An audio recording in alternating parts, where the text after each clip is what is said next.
Welcome everyone to the Fox 10 News Now stream, part of fox10phoenix.com. We start News Now off on this Monday with a murder suspect search in Florida as police are surrounding the parking lot near the Sawgrass Mills Mall in Sunrise, Florida, where a murder suspect is believed to be inside this van. According to the Indian River County Sheriff's Office, the suspect killed his wife at a Vero Beach home before fleeing to South Florida.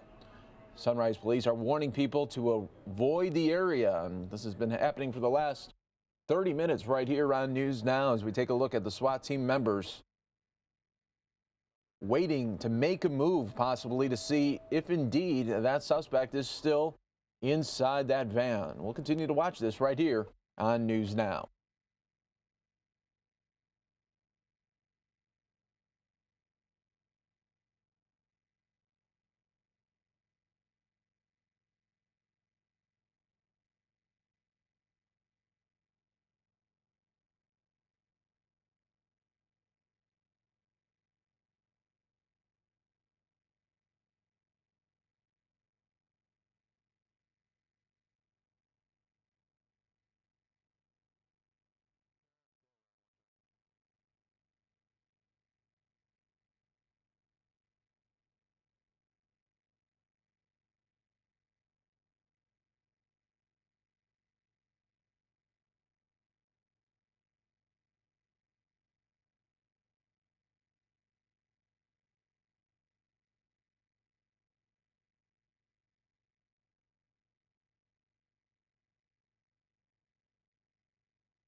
Once again, folks, if you are just joining us here on News Now, police are surrounding a parking lot mall in Sunrise, Florida.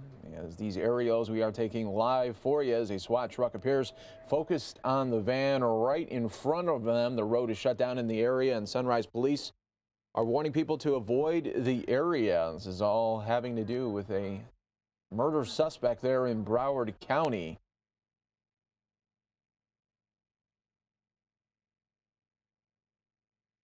A man suspected of killing his wife in Vero Beach is believed to be in Broward County, according to the Indian River County Sheriff's Office.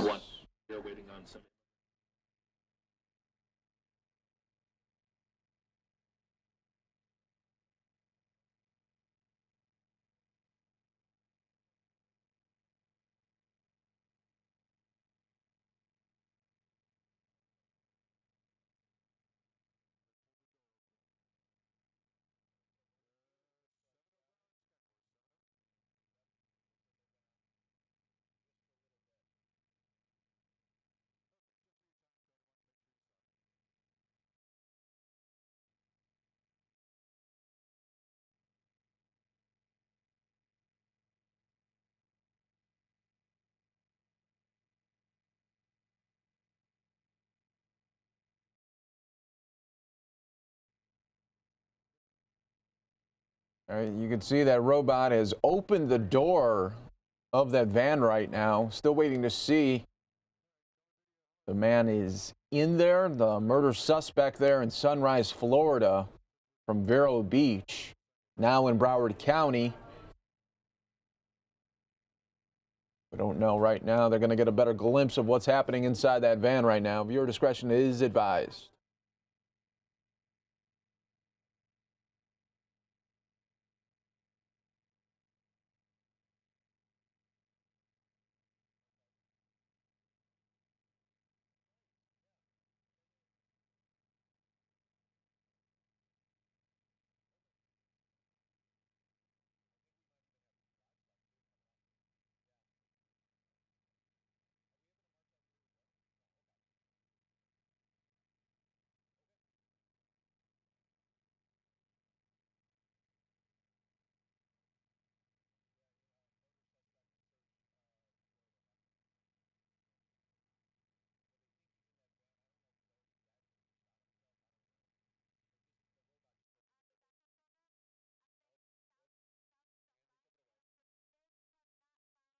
All right, so it was just getting good there, and now they have switched our feeds right now. This is a DACA rally happening right now. Let's listen in. Do something as soon as possible, but the most important thing is that we need to make sure that Trump stays accountable, that he remembers that he created this mess. It wasn't us. It's not us who has to fix this mess. It's Congress and it's the Trump administration. So the first thing I want to do, just to start this press conference, we're gonna allow the press to ask questions at the end. I'm going to introduce the speakers that we will have today as they come along. The person that I would like to invite first is the Acting Commissioner of the Mayor's Office of Immigrant Affairs, Mira Mustafi. Thank you. Thank you. Good morning. Thank you, everyone. Thank you, Immigration Coalition and other supporters who are here today. You know, we are unfortunately here based on a completely manufactured crisis for the 800,000 young people throughout our country, the 30,000 dreamers right here in New York City. A crisis created by the president, who has the ability and has had the ability to support a bipartisan deal before him over the course of the last several months. It is completely unfathomable that in a moment in which you have young people who have trusted in the federal government, who have shown up day in and day out to show their worth, truly something that they should never have to do because they are contributing to our economies. They are people who are both beautifully strong, parts of their families, our neighbors, our co-workers. They are part of city government. They make our city and our country work better and stronger, and to put them in this situation and their families is something that we should never, ever, ever have to do in this country, and truly is shameful. It is true that we have courts who have said that these actions are wrong and are temporarily enjoined. But this is not a solution. This is temporary. And what we need is the urgency that these young people feel to be felt truly by every single person in Congress and by the president himself to take leadership and ensure that there is in fact a DREAM Act to support these young people going forward. I want to ensure that every single person who is a DACA recipient knows that they can get free and safe immigration legal support by calling 311 and saying Action NYC. We will continue to make sure that people have the information that they need to get the legal services that they need as this continuous crisis goes on and as application periods remain open. But the pressure is where it needs to be, which is in DC, on Congress, on the president, to address the crisis that was created by the president and to do so immediately. Thank you everyone for your continued support. We cannot relent until we see a real DREAM Act for all of our DACA recipients. Thank you. Thank you. What do we want? DREAM Act. When do we want it? Now. What do we want? DREAM Act. When do we want it? Now. When? Now. When? Now. Woo! Woo! It's also thanks to many of our elected officials that were here today, and I want to personally thank you, Acting Commissioner, for being here and supporting our cause. Likewise, this movement is filled with directly affected individuals. I myself came to this country more than 10 years ago, and I'm still waiting for a solution for DACA, not just for myself, but for many of the 800,000 people in the country that don't have it. The next person that I want to invite to speak is also a DACA recipient. Her name is Stephanie Park, and she is a community organizer with the Asian American Legal Defense and Education Fund. Thank you. Hi everyone, thank you for coming today. I'll speak as loudly as I can. I am here as a community organizer from Asian American Legal Defense and Education Fund, but I'm also one of the hundred thousands of young people that are affected and who have been waiting for today as the man-made deadline that the president created on September 5th when he chose to cancel DACA and put my life at risk and in danger. So I'm here standing, demanding protection for myself. 6 months have passed, the deadline is up, and Congress has failed to act.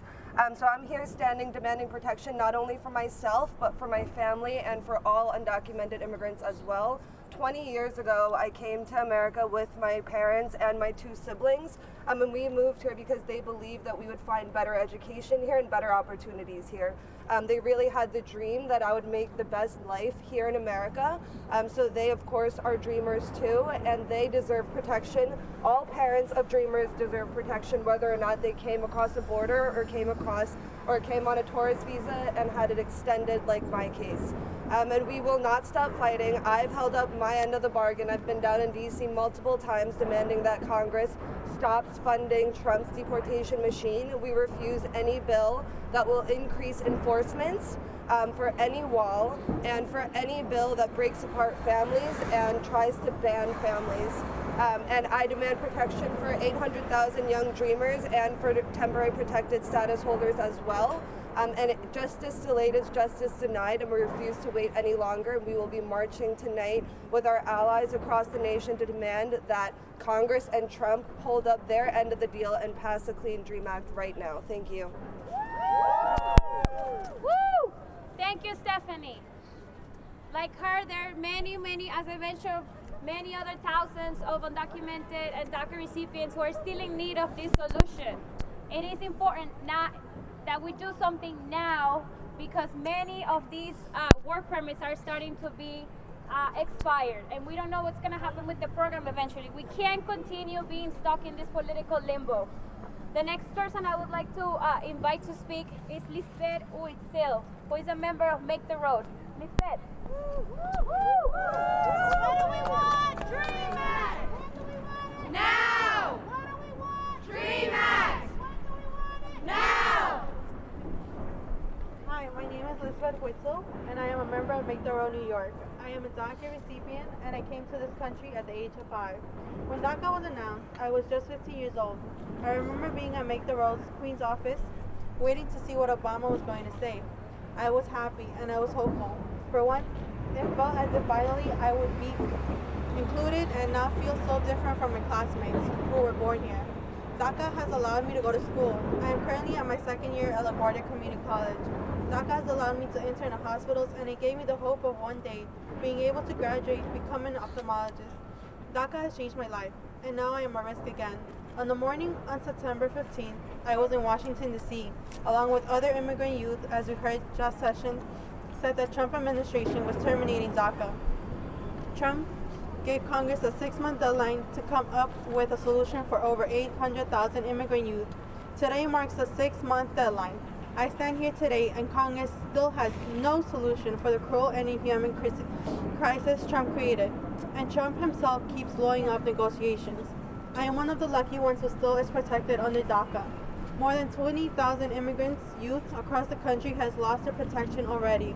2 federal court injunctions have allowed for renewal to be filled, but that is not enough.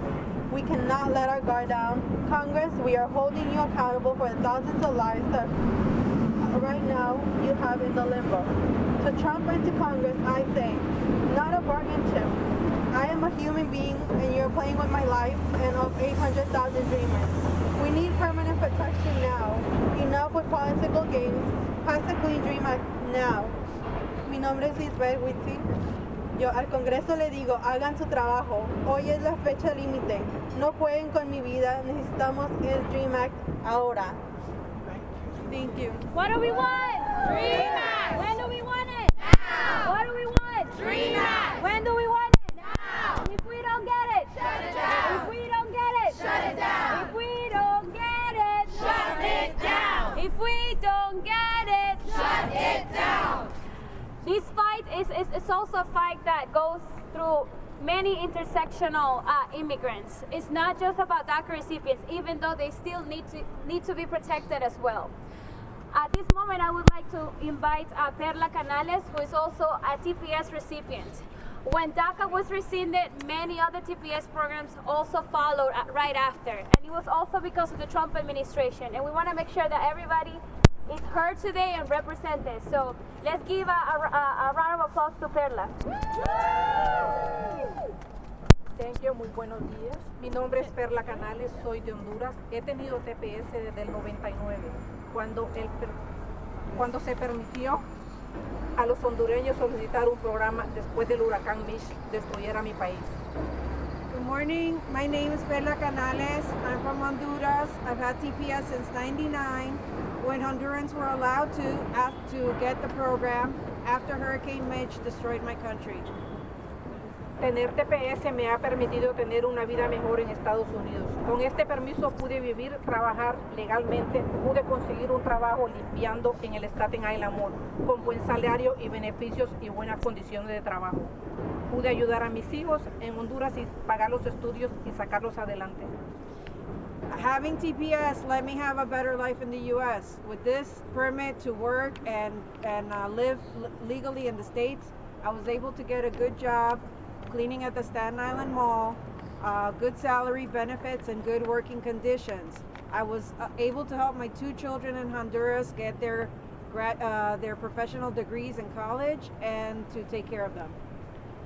Pero ahora mismo estoy en incertidumbre total. ¿Qué será de mi vida en noviembre? La agencia federal DH no tomó una decisión y se extendiera en noviembre este programa para los hondureños. No lo extendió. Tomó una decisión y se extendiera este programa para los hondureños. Por eso ahora mismo, con mi permiso, pero el gobierno ha dado señas de cancelar el programa para mí y 57 hondureños, salvadoreños 50,000 haitianos y más de 230,000 salvadoreños. But now I'm in complete uncertainty about what's going to happen to my life. In November, DHS took a decision to November, DHS did not take a decision about whether to extend the program for Hondurans. Right now, I still have the permit, but the government has not said whether they're going to cancel it for me and 57,000 Hondurans. It has already been canceled for 50,000 Haitians and more than 230,000 Salvadorans. Esta misma incertidumbre es la que sufren ahora mismo Dreamers, aunque la Corte ha puesto un paro a la intención del presidente de cancelar el programa a unos 800 jóvenes. Sufren la angustia diaria de no saber qué va a pasar. Continuar haciendo sus vidas el único país que conocen. That same uncertainty is what Dreamers are suffering right now. Even though the courts halted the president's intention to cancel the program, over 80,000 young people are suffering the anxiety daily of not knowing if they're going to continue living their lives in the only country they know. Mientras el Congreso los deja en el limbo a diario, 122,000 jóvenes con DACA, 122,000 jóvenes con DACA pierden la habilidad de trabajar, de estudiar y continuar en nuestra economía. Yeah. While Congress leaves them in limbo, every day 122 people with DACA lose the ability to work, study, and contribute to our economy. Los republicanos dijeron que iban a buscarle una solución a los Dreamers y no han cumplido su promesa. The Republicans said that they were going to find a solution for Dreamers, and they have failed to keep their promises. El 23 de marzo es la fecha límite para que el Congreso entregue un proyecto de ley para financiar el gobierno. Ellos deben de incluir su protección para los Dreamers. March 23 is the deadline for Congress to submit a bill for budgeting, and that must include protections for Dreamers. They have to do it, they're able to do it, and they have to do it. Y ya es hora que deben hacerlo, ya es hora de dejar sus juegos políticos y que pongan de acuerdo para crear una solución para que refleje los valores de la mayoría de los votantes americanos en el Congreso. It's time for them to put aside their political games and get on the same page to find a solution that reflects the values of the majority of American voters. El Congreso tiene el poder de buscar una solución a largo plazo para los Dreamers y para las personas con TPS como yo, para todos los inmigrantes. Congress has the power to find a solution, long-term solution for Dreamers, for TPS people like me, and for all immigrants. Thank you. Thank you, Perla. The last person I wanna introduce is an ally, but I also want us to acknowledge the work that allies have done, the people that are on our side every day, from having elected officials and just leaders standing with us today, from having the justice system supporting us by making sure that DACA recipients can continue to renew their work permits, and even faith leaders who just last week were getting arrested in DC in order to make sure that the DREAM Act becomes a reality.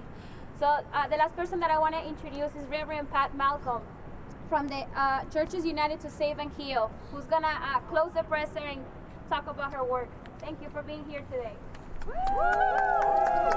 What do we want? Dream Act! When do we want it? Now! What do we want? Dream Act! When do we want it? Now! I'm honored to be here. I think we need to give the New York Immigration Coalition a round of applause. We are stronger as a nation when we come together to fight any and every issue. I stand here this morning speaking on behalf of clergy. Dreamers, we would like you to know that we stand with you. DACA has helped so many in our respective communities, in our churches. DACA recipients are in our homes, in our workplaces. And so today, this fight, this struggle is not for Hispanics. It's not for white. It's not for black. It is for the people. They have a right to stay. The Supreme Court has ruled, but we have to fight for that which is morally right. This administration has no compassion. DACA has protected dreamers from deportation. But look at the other side. They are contributing to the economy of the United States because they pay taxes. Now, We need to look at what is happening in our country. We need to pay attention to the people that we vote for. That is very important. Because if they are not standing with us, then we cannot stand with them. As we stand today in solidarity with the dreamers, let us stand knowing that this struggle is not over. Because we need our youth to continue to dream for a brighter future. The adage, of course, the children are our future. What future do you have? What future do you have when you do not have a right to stay in this country? Again, my name is Minister Patricia Malcolm from Churches United to Save and Heal. We are immigration advocates, and we stand with you this morning in the struggle for a right to stay in this country. God bless you. Thank you, Reverend. Thank you. So, the last thing I want to say, just to close this presser, is thank all of the speakers that you see here today, but also remind you that we're not the only ones standing here and telling our stories today. We have folks all over our state, in Syracuse, in Hudson Valley, who are also rallying to their communities, bringing them together. There's folks all over the country, in Washington, in California, all over, who are out making sure that they continue to hear us. Even last night at the Oscars, we still heard comments about passing the DREAM Act. This is an important issue, and we need to do something about it as soon as possible. So with that said, I want to remind folks, we're also going to be having a march today in Flushing, Queens at 4:30 p.m. We're expecting a big crowd to show up. If you can come out and support, please do. At the corner of 39th Avenue and 138th Street, 4:30 p.m. Once again, I want to thank everyone for coming out here today. And what do we want? Dream Act! When do we want it? Now! What do we want? Dream Act! When do we want it? Now! And if we don't get it, shut it down! If we don't get it, shut it down! If we don't get it, shut it down! If we don't get it, shut it down!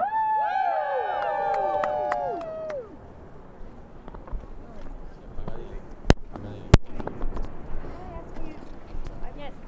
Give me 1 second. Yeah. What's your foot? Give. Big.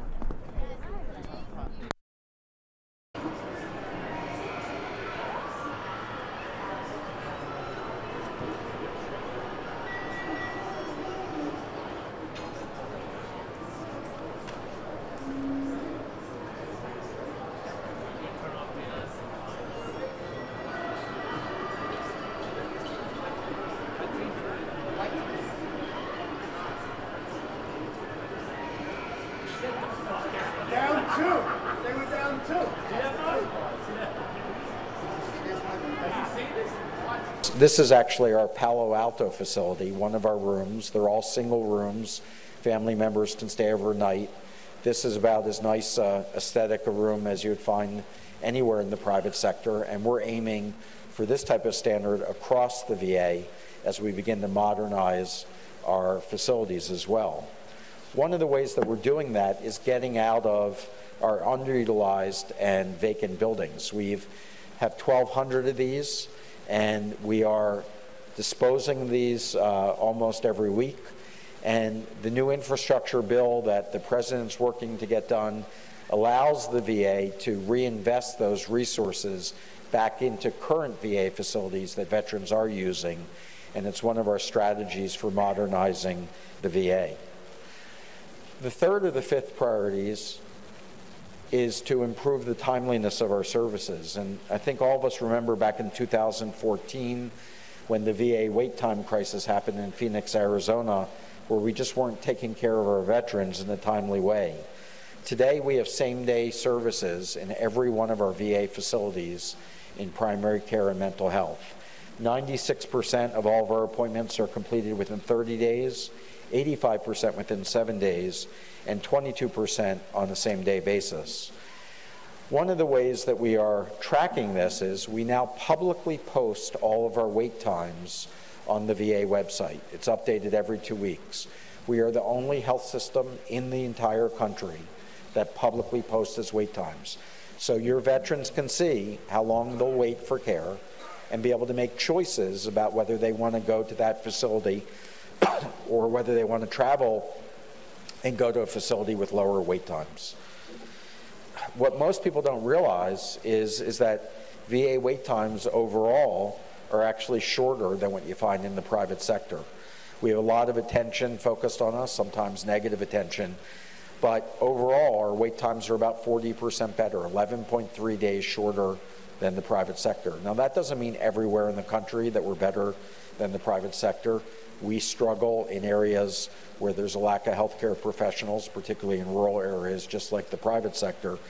But overall, most people don't realize that the VA has improved its performance significantly since 2014. One of the ways we're doing this is with telehealth. No other system in the country is using telehealth the way the VA does. We spend over $1 billion a year. About 730,000 veterans get their care through telehealth. I still am a practicing internist, and from my office here in Washington, I take care of patients in Grants Pass, Oregon. I've never been to Grants Pass, but that's where I see my patients. You can see I'm showing the president my patient with my clinical team in Grants Pass as we're taking care of him, this time from the White House, to show the president how we're using this type of technology. We're also improving the timeliness of our benefits and our claims. Not too long ago, we had 611,000 claims greater than 125 days. Today, that would be less than 75,000, and by the end of this year, it will be less than 50,000. We're implementing a new system called decision-ready claims, where we can get an answer back to a veteran in 30 days. And we're working with our veteran service organizations and many of you to try to get veterans to understand this is an elective process that they can use to get faster decisions. I mentioned our appeals modernization, a law that we got changed since last updated in the 1930s. Because of that, we're beginning to process many more appeals. We've also added additional staff. We're on track to do 81,000 decisions in our Board of Veteran Appeals this year. That's up from 60,000 last year. We have 450,000 claims in backlog, so we have a lot of work to do. And again, we're using this change in the law to help us speed up that process, because we don't believe veterans should be waiting so long to get decisions on appeals. The fourth of the 5 priorities is to do business differently, to focus our resources at VA on things that matter most to veterans. You can't be everything to everyone, because then you end up just being mediocre. We believe we need to be world-class. No one should be better at certain services that matter most to veterans. Things like traumatic brain injury, post-traumatic stress, prosthetics, orthotics, blind rehabilitation, the environmental hazards of war. Things that really veterans need the VA for, because they don't exist in that depth in the private sector. And so we are focusing our resources on issues like that. The way which we're tracking how we're doing, if it is world-class, we publish our quality. It's available publicly. You can look at your local VA compared to your local hospitals and other providers in the community. And we're going to track this, whether it shows that we're doing better, worse, or about the same, because we have to get to be world-class in the types of services that I've talked about. In things that matter a lot to veterans, we have been focusing our resources, things like hepatitis C. As you know, this is a higher prevalence in the veteran population, hepatitis C, and fortunately, now we have drugs that have 95% cure rates.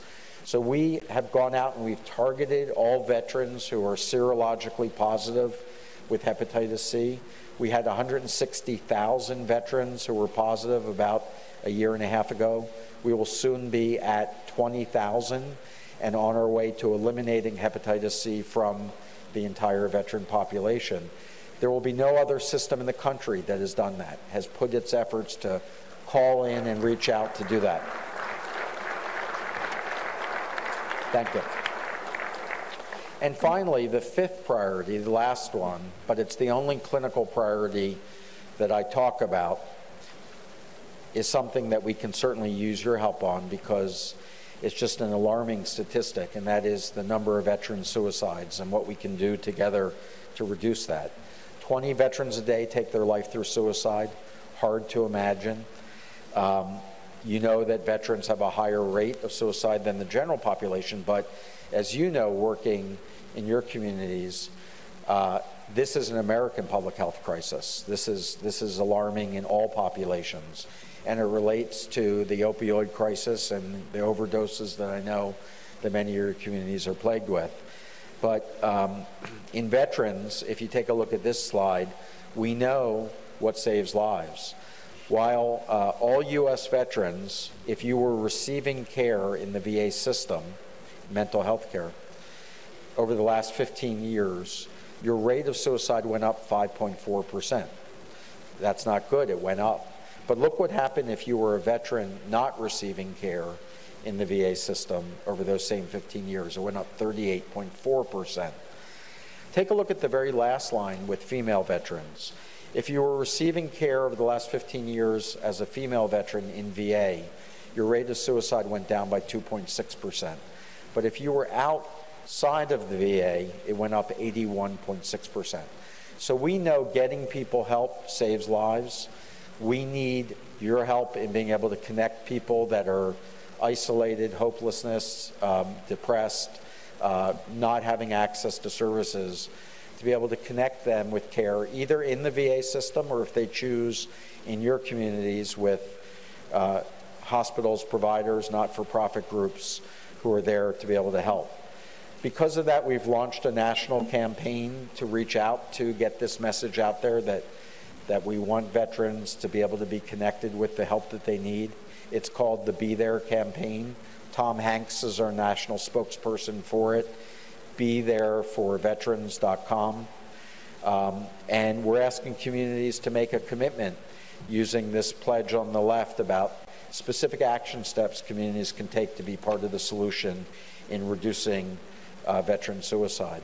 As I mentioned earlier, the President has signed an executive order for veterans that are, or service members that are leaving service so they can have mental health benefits. We know the very highest incidence of suicide is those first 12 months after you leave the service. That's the single highest rate of suicide. The highest number of veterans are older veterans who take their life, but the highest incidence is that first 12 months, and that's why we're offering this mental health benefit as part of this executive order. We also do know that the opioid issue, the addiction that I know so many of you are focused on, is part of this issue with veteran suicide. Because of that, we've undertaken an opioid safety initiative at VA. We've reduced the number of opioid prescriptions by 41% in the last 4.5 years. But we also now are the only system in the country that publicly posts its opioid prescribing rates. So if you go to the VA website, data.va.gov, you can see where your local community and your local VA is in terms of its prescribing rates of opioids and what they may be doing either better or need to do to be able to try to maximize who benefits and who does potentially be harmed through these prescribing practices. We're also working with you to decrease and to end veterans' homelessness. We know that veterans' homelessness is again, a higher incidence of veteran suicide, people who do not have access to services and don't have social support around them. We've had close to a 50% reduction in veteran homelessness in the past 5 years, but we still have 45,000 homeless veterans across this country.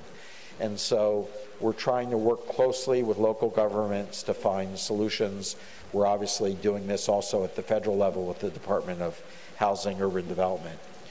One of the first decisions I made as Secretary was to extend mental health benefits to other than honorable discharges. 15% of all people discharged from the service end up with a other than honorable discharge, not a dishonorable discharge, but other than honorable, which may often be related to a behavioral health issue or a substance abuse issue. We think they need treatment. We think they're at risk for suicide, and that's why we took those steps to be able to get them the help that they need as well. And finally, let me just end by letting you know that we're working now with Congress to implement the President's budget for 2019. It is a strong budget for veterans. It reflects the President's commitment to improving services and care for veterans. It's close to a $200 billion request. It adds money for things that we've talked about, like mental health and homelessness. It also reflects an investment back into the VA, as well as expanding the options of choice for veterans in the community. So we think it's the right thing, and we're working hard to make sure that that becomes a reality. I appreciate the time that you've given me this morning, and thank you again for everything that you do on behalf of our veterans. Thank you very much.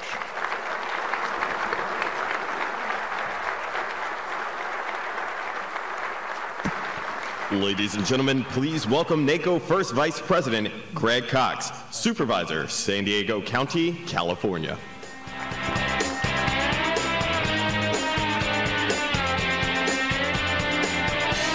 Good morning. Transportation and more broadly infrastructure are hot topics here in Washington, D.C. We applaud the White House effort to streamline project delivery and incentivize infrastructure investments. We will continue to work with the administration and Congress to pass an infrastructure package that reinvests in our communities. This week, NACO launched a campaign that focuses on counties' vast infrastructure responsibilities. Take a look at this short video.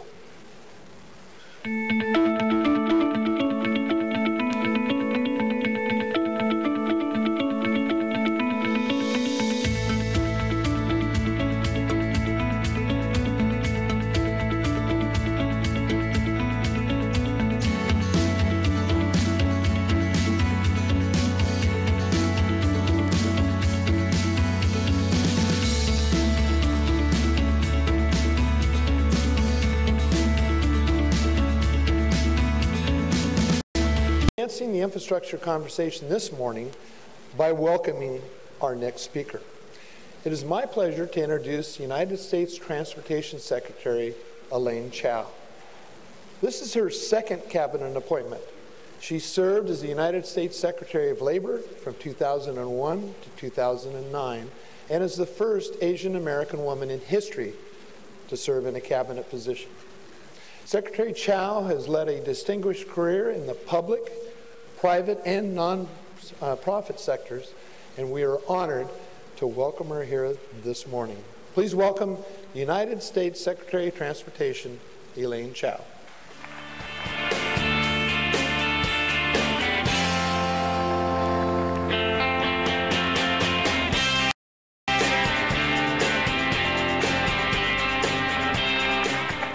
Thank you, Greg.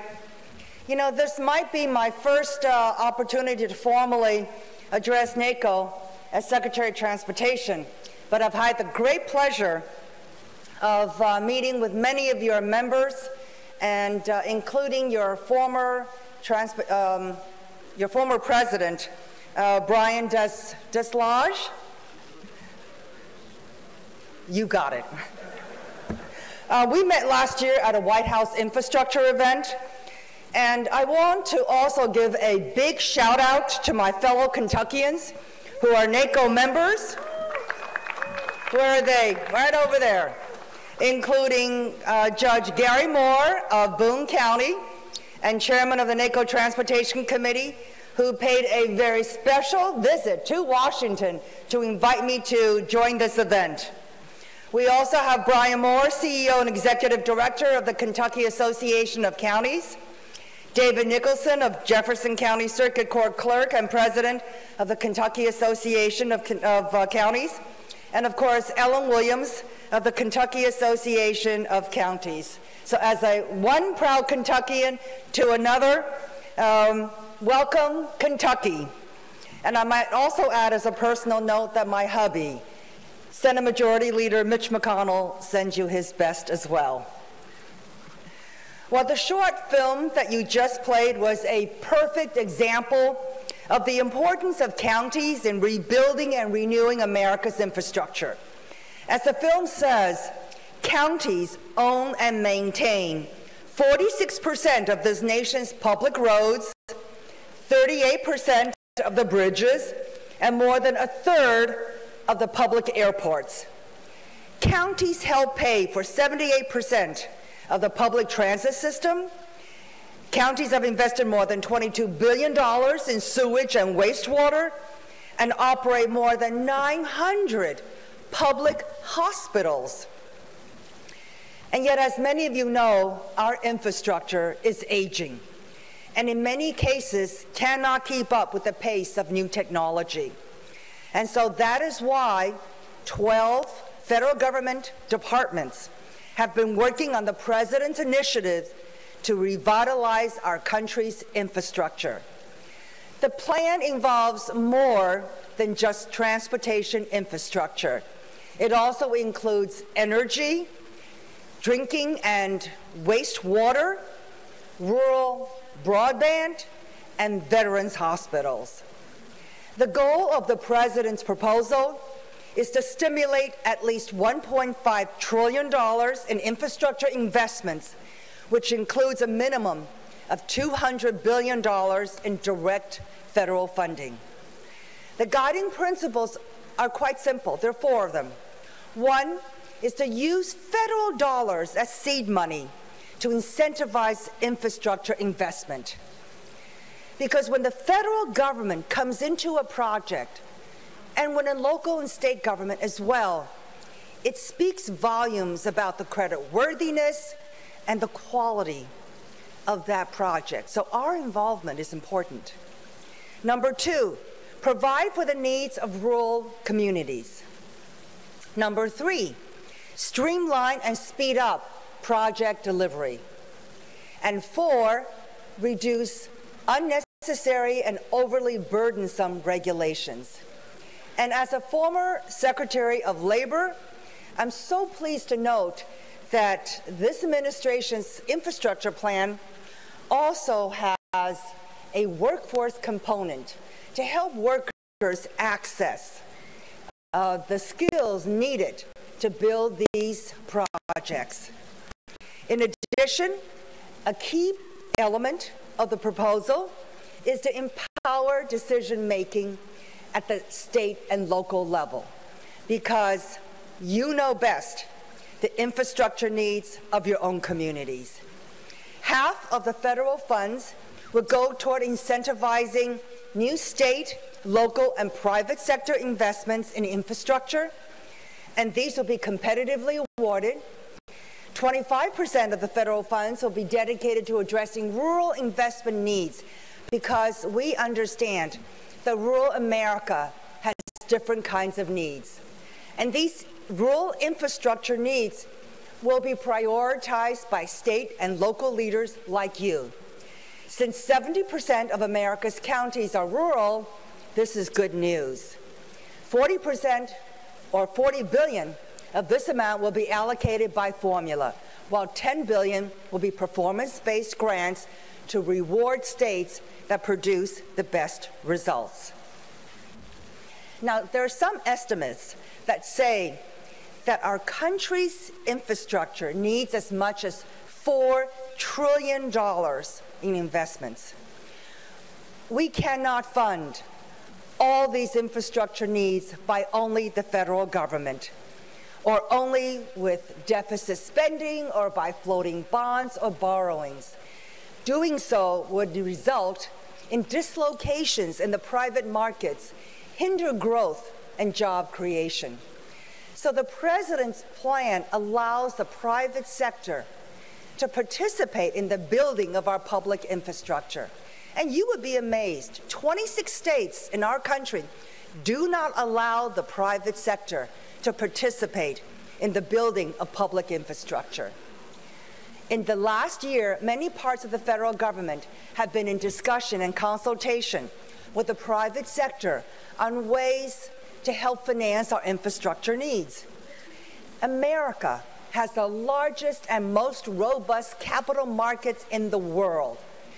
There are many private sector funds, for example, private pension funds, who want conservative investments like public infrastructure, which have collateral that will not walk away. So there are different ways for the private sector to participate and offer alternative forms of financing, including private activity bonds, operations, different kinds of infrastructure financings, and also asset recycling as well. And the good thing that you might want to keep in mind is that in addition, the private sector helps to allocate risk. Because if a project is not successful, the private sector bears the first loss instead of the taxpayer. But in many states, private pension and investment funds are restricted in their ability to invest in public infrastructure, as I've mentioned. The department recognizes that there's no one-size-fits-all solution and that different areas of our country requires different solutions. And the private sector investment is one solution, one option that should be allowed to participate where appropriate. So we are not advocating for one solution versus another. That is really up to you. What we are hoping to encourage is that all parties who are interested in participating in helping to build our infrastructure be allowed to do so. There are many other countries, including Australia, France, and England, European countries, who've worked with their private sectors to build and operate infrastructure that has improved lives and led to economic growth. And historically, America's first infrastructure was built with private sector participation, so they should not be excluded. There are many successful models to tap, and for more background on the infrastructure plan, there are tons of copies available of the booklet that is entitled The President's Initiative for Rebuilding Infrastructure in America. It contains more details of the infrastructure proposal and its goals, and I hope that you'll find it helpful. The other key part of the President's plan to revitalize. All right, everybody, welcome to the Fox 10 News and Now stream. We're going to be live with you on Fox 10 Extra in the next 4 minutes. Welcome.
So it's a clearance system, and you think it will be. Wait, I'm just here with Rick. Just can you repeat that again? Sorry. Yeah. Okay. All right, we.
Okay, Iron Mike, let's do it.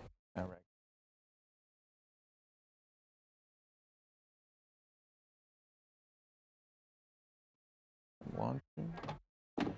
And welcome everybody to News Now on this Monday, March 5th. It is just beautiful skies there. Hoping everybody had a great weekend. And we take a look at the weather that we are expecting with our Fox 10 Foxcast. Take a look here, 72 degrees, and it's going to be heating up here in the valley, but that's all good for our spring break visitors as well as spring training, as a lot of overcast skies. We'll definitely take that as well. And here's what else we're monitoring right now on News Now for you, as we're taking a live look at the White House, where President Trump and the First Lady will soon be greeting the Israeli Prime Minister. That is going to be happening at any moment, so we'll keep an eye on that. And your Dow right now is up about 181 points. It was down for a little beginning of the day, but it is back up there. So we'll have keep checking on that throughout the newscast here as well. Hi, everybody. Mike Page here alongside Steve Kraft on this Monday. How you doing? It's cool watching you work this whole board Yes. here. You're like a DJ. I am a DJ. Yeah. I got without the music. What's without the the music. top tunes you're going to play? I know. I wish I could play some music. That'd be a nice that'd be cool. change of pace. Yeah. But we have some top stories here of the day, and what we're really focusing too, and that you're working on a story as well with what's going on with the Dreamers. You know, today was supposed to be the deadline, Correct. March 5th, March but 5th, right. that recent Supreme Court ruling delayed it now. Right, and March 5th was the deadline because President Trump announced last fall that the DACA program would end effective March 5th. What he was trying to do was to prod Congress to come up with some sort of a legislative fix. Now, at the time, he expressed a lot of common cause and sympathy with and for the Dreamers, but he has since abandoned essentially that position in favor of a more hardline approach, demanding the construction of a wall and the end of family migration, which he calls chain migration to the United States, instead of merit-based system of immigration, and a lot of changes that he wants to the law that Democrats found unacceptable. So legislatively, nothing has happened. And this day is now here. So what's happened in the interim? And what has happened is some federal courts have stepped in and said that there's no legal justification for ending the program. And so they have extended the program. It doesn't mean that people are kind of in limbo right now. It doesn't mean that they can go ahead and apply going forward for 2-year work permits, essentially. Sure. What it means is that the government, the federal government at the moment, can't take any steps to evict these people, basically, to deport them, unless and until the Supreme Court rules. Now, the Supreme Court ruling last week was that the administration wanted the court just to jump right in and make a quick ruling.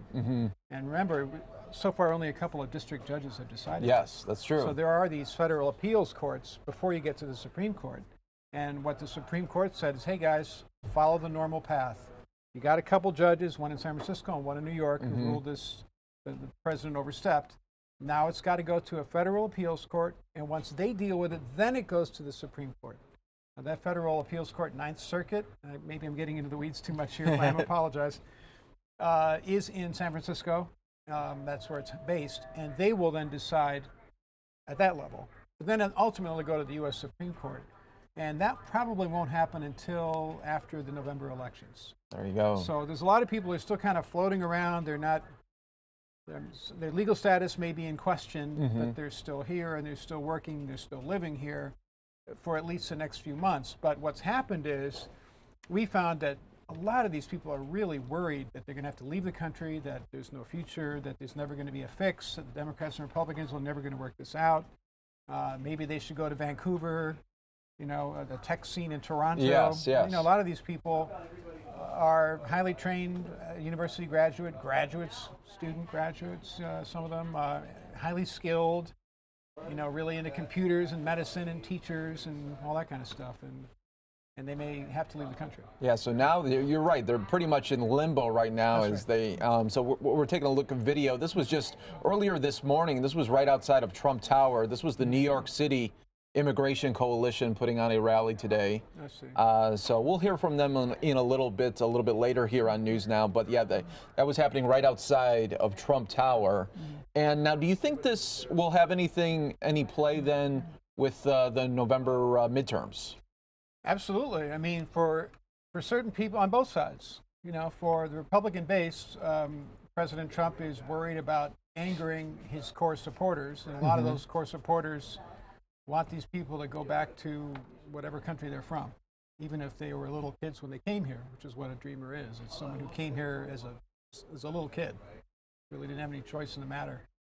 But nevertheless, a lot of the base supporters of the president want those people out, and so he's he's always worried about protecting that group of people who are his core supporters. So it'll be an effect for them, obviously, as voters. And then for the folks who don't support the president, this is motivation for a lot of them, especially Latino voters and young voters and all kinds of different people who, for whatever reason, oppose President Trump. This is a motivator for them. You know, he said he was going to cut a deal. He didn't cut a deal. He's gone the other way. He's got a hardline advisor, Stephen Miller, who he follows very much, who's dictating policy. That's who a lot of the senators have been complaining about Miller, how he's pretty much getting in the way of these negotiations. There have been bipartisan agreements numerous times on DACA, various collections of senators who, you know, like Lindsey Graham on the Republican side and Dick Durbin on the Democratic side, who want a DACA deal. And in every case, it's been blown up ultimately by Stephen Miller, who has the president's ear.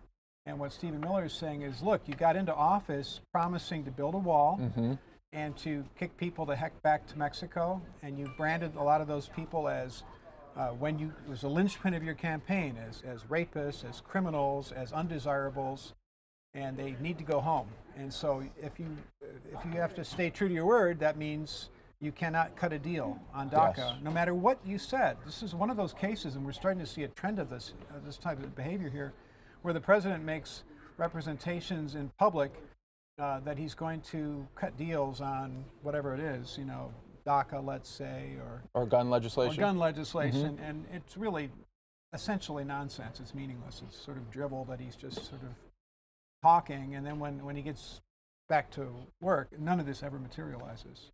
So it's anybody's guess what's going to happen with DACA, and until one of the two political parties feels enough political pain that, okay, we have to make this deal, we have to have this arrangement, and everyone's willing to give something on that, I don't think there's going to be a deal. Now, do you think, though, that the Democrats may maybe overanalyzed and maybe, you know, because President Trump definitely wants the wall. You know, he says this all the time. Yes, that's true. Now, if they gave him the funding, and then he would have gave pretty much a green light for DACA, if they would have gave him the funding and then also but that's the chain migration as well that you were talking about. Right. That's the deal breaker, though. Yes. And Democrats have political pressures of their own. The Democratic Party, increasingly, we're seeing splits in the party between sort of centrist Joe Biden types and then a lot of liberal Democrats who are like, absolutely not, we're not making any deals with the president on this. So there's pressure on Democratic lawmakers not to agree to a wall. In the same way, there is pressure on President Trump and his supporters not to have any deal that doesn't include a wall. So that's a huge sticking point. And the obvious middle ground would be enhanced border security that stops short of a physical wall. I mean, a lot more motion detectors, a lot more people on the border, a lot of which we've already seen. And in fact, the migration from Mexico up into America has slowed. Yes. And so you could argue that the president's saber rattling has been effective and that he has decreased the lure of the United States as a place for illegal immigrants to come to. Nevertheless, he campaigned on building a huge wall. Yeah, I mean that was every rally. It was, and I went to a lot of them. We're going to get the wall. We're going to build the wall. Right. So if you then backtrack and say, okay, we're not going to have a wall. We're just going to have like more guards, and Border Patrol is going to be stepped up, and we're going to go after people who are overstaying visas and all that stuff. Is that going to be enough to keep your core supporters? At this point, the president and his team have made the political calculation that no, that is not enough. Yeah. Therefore, they cannot cut a deal.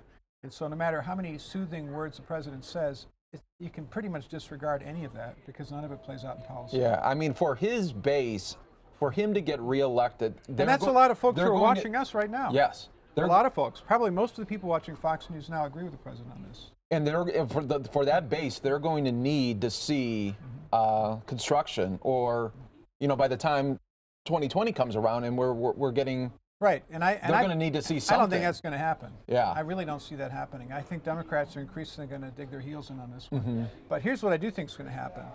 I think that ultimately this will go to the U.S. Supreme Court, and I would be surprised if the U.S. Supreme Court did not agree with the president that it's within the president's purview to make these rulings on immigration policy. The Constitution gives a lot of power to the executive branch, and that was the legal justification for President Obama coming up with the DACA program in the first place. And the last time I checked this morning, some 700,000 people signed up for DACA to get these 2-year work permits without fear of deportation. Now, all those people are on file, their names, addresses, everything, email, you name it, with the federal government, meaning if the whole program collapses, and I think the Supreme Court will ultimately allow the president to pull the rug out from under the program and get rid of it, this is some 700,000 people who can then be looking at immigration people knocking on their door at 4:30 in the morning and yanking them out of bed and putting them on the road to deportation. This could happen because all of them have registered with the government because they believe that they would be okay doing that. Sure. And in fact, they're not going to be okay, I don't think. And now... And that's a big political issue, and that'll be litigated in 2020 by all of us as voters, whether we think that's good or bad. And I think it might have a lot to do with the president either winning re-election or losing. Because, like you said, if it does get to the Supreme Court then, and that they ultimately rule in President Trump's favor, which I think they will, then there would be no negotiate. It would just be over, right? It would just be a clean. Yeah, DACA's over. And then I start doing stories about people who, had been working as chemists or teachers or firefighters or whatever they were doing, and then suddenly I start doing stories with them at immigration, being loaded onto a bus and being driven down to Nogales. I mean, I've been at immigration many times, and you see like a track coach, for example, at a high school, and he's deported. He walks through past that fence, and it's like dropping into a black hole, into oblivion. That's the last you ever see of him in this country, or her. And, and then there's people outside, and they're crying, and they're having, meetings and rallies and religious services, and you name it. But this is a scene that we could see playing out over and over and over. And the difference will be that, some DACA recipients, maybe half of them are high school grads who are just regular workers, but there's a substantial component who are professional people, highly educated in labs or offices or teaching facilities. And some of these people could also be joining the ranks of those who are being marched out of the country. And so that'll be a dramatic scene. I could see us. Now, do you think there would be a big immigration roundup that you would? Well, or with places like California, where we saw, what was it, just this past weekend, where they gave them notice of, the ICE agents are coming, and then they scattered. But that's in Oakland. Yeah, and that's the heart of the resistance. California is a state that has resisted the president. But many places, and most places around the country, are not places like that. And certainly here in Phoenix, where we are right now, I could absolutely see ICE fanning out and picking people up. They know where they live. And if they're no longer legally in the country and their time has run out, there's no legal justification for them to stay in the country. And so my question is, what is to stop an ICE agent from knocking on a door and very politely saying, okay, get your stuff together, you got to go? I don't see anything stopping that. Now, obviously, it'll play out in courts, and then it'll play out in the political system. And if the president loses re-election over this and other issues, and a Democrat takes his place, you may see that instantly changing. So this, once again, what we're seeing is the people who are caught in the middle here. It's a tug of war, really. And they truly are. I think it's fair to say, no matter where you fall on the political spectrum, these people are political pawns right now, and they are being played on a big chessboard. Yeah, and I mean, DACA was the big, before the shooting in Parkland, that was the big topic, where senators, but then that really just got lost in the midst of Parkland, Florida. So we'll see if they're... Gun control has kind of eclipsed it in the public mind lately. It really did. That's true. And also, I think, this business with a potential trade war with tariffs is potentially a larger electoral issue, and our relations with China and North Korea might be on the minds of a lot of people, and just the president's general behavior. Some people watching us right now are huge fans of the president. They love his tweets. They love how pugnacious he is. or obnoxious, depending on your point of view. And then other people think that he's been a colossal embarrassment to the country and he's dragging us backward. But that's something that the voters are going to decide in part this next fall in the midterms. Yeah, we'll see. We'll see and if then there's certainly in 2020. This is one of those big hot button issues. Yeah, really. Right now, for your story today, what are you working on then in relation to? Well, it's March 5th. Yep. So we want to talk to dreamers who are going to be in limbo, because this is all like subject to the whims of judges and justices ultimately. What are they doing? How many people think that they're kind of backed into a corner and there's really no way out? And maybe they're looking at leaving. Maybe they're looking at waiting the president out. Maybe they're going to confront him in court. You know, what are they doing? Because I think there are a lot of people, we've run into a lot of these dreamers who they felt fairly confident they were living like sort of regular Americans for the last year or two, but now officially they're strangers in a strange land. There we go. All right, well, we'll look forward to your reporting later this evening on Fox 10 and News at 5 and 6. All right, Steve Kraft, thank you so much there for really top headlines there of the day, and we'll be back here with more News Now coming up next.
And welcome back here to News Now as we take a live look at Minneapolis right now on the I-35 as once again they have snow, but they can always expect that at this time of the year. But I got to do it. Take a look at theirs. Their screenshots different here as this really tells the story of why we live here in Arizona as you take a beautiful look here at the valley and then what they're dealing with there in the Midwest. That's why we live here, and that's why we come on vacation, no doubt, right now. Hi, everybody. Mike Page as we continue on with News Now. So glad that you could be here with us on this Monday as we get you going and to give you the top headlines of the day. Remember, when breaking news does occur, you know we got you covered right here on News Now. Well, it looks like we just have a feed popping up right now. This is a DACA protest rally happening right now. We'll check in with that in a little bit, but in the meantime, I want to give you some other top headlines of the day, including the very latest with President Trump and North Korea. Let's listen. threatening to counter the U.S. if the U.S. holds joint military exercises with South Korea. That's according to a report in Reuters. Those military exercises are set to take place in April. President Trump didn't talk about the exercises during his speech at the Gridiron Dinner, but he did talk about talking with North Korea. He told the room that North Korea recently reached out and wanted to talk. Trump said, quote, "I won't rule out direct talks with Kim Jong-un. I just won't. As far as the risk of dealing with a madman is concerned, that's his problem, not mine." He went on to say, "They, by the way, called up a couple of days ago and said we would like to talk. And I said, so would we. But you have to de-nuke. You have to de-nuke." According to Reuters, North Korean state media is quoting a spokesperson with the North Korean Foreign Ministry, and they say they're open to talks with the U.S., but without preconditions, and, quote, "will neither beg for dialogue nor evade the military option claimed by the U.S." Israeli Prime Minister Benjamin Netanyahu arrived in D.C. this morning. President Trump and Prime Minister Netanyahu are set to meet Monday afternoon at the White House. I'm Ellison Barber, Fox News. All right, thank you there so much, Allison. And now for your top business headlines. Take a look at this. Morning. White House officials defending President Trump's steel and aluminum tariffs, but markets are still rattled by the consequences of a possible global trade war. The Dow lost more than 3% of its value last week on worries about trade tensions. Snap, parent company of Snapchat, is reportedly working on 2 new versions of its Spectacles wearable camera. One is a second-generation model that offers bug fixes, performance improvements, and new colors.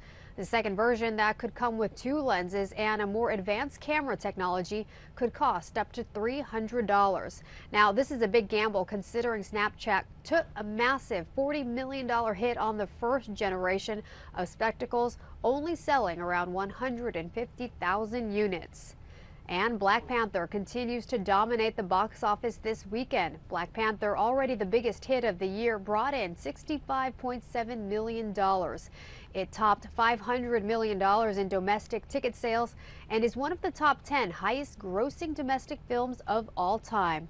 That's business. For more, log on to foxbusiness.com. In New York, I'm Tracy Carrasco. Thanks so much there, Tracy. We'll take a look at this story. A man in San Francisco is just doesn't want to move his boat. He is refusing to move his boat at the San Francisco Aquatic Park. Take a look at this story.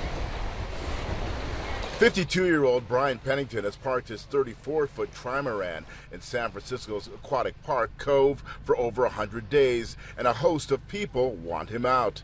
I'm the captain of that vessel, and the vessel's damaged, and when I say she's ready to go somewhere, she'll go somewhere.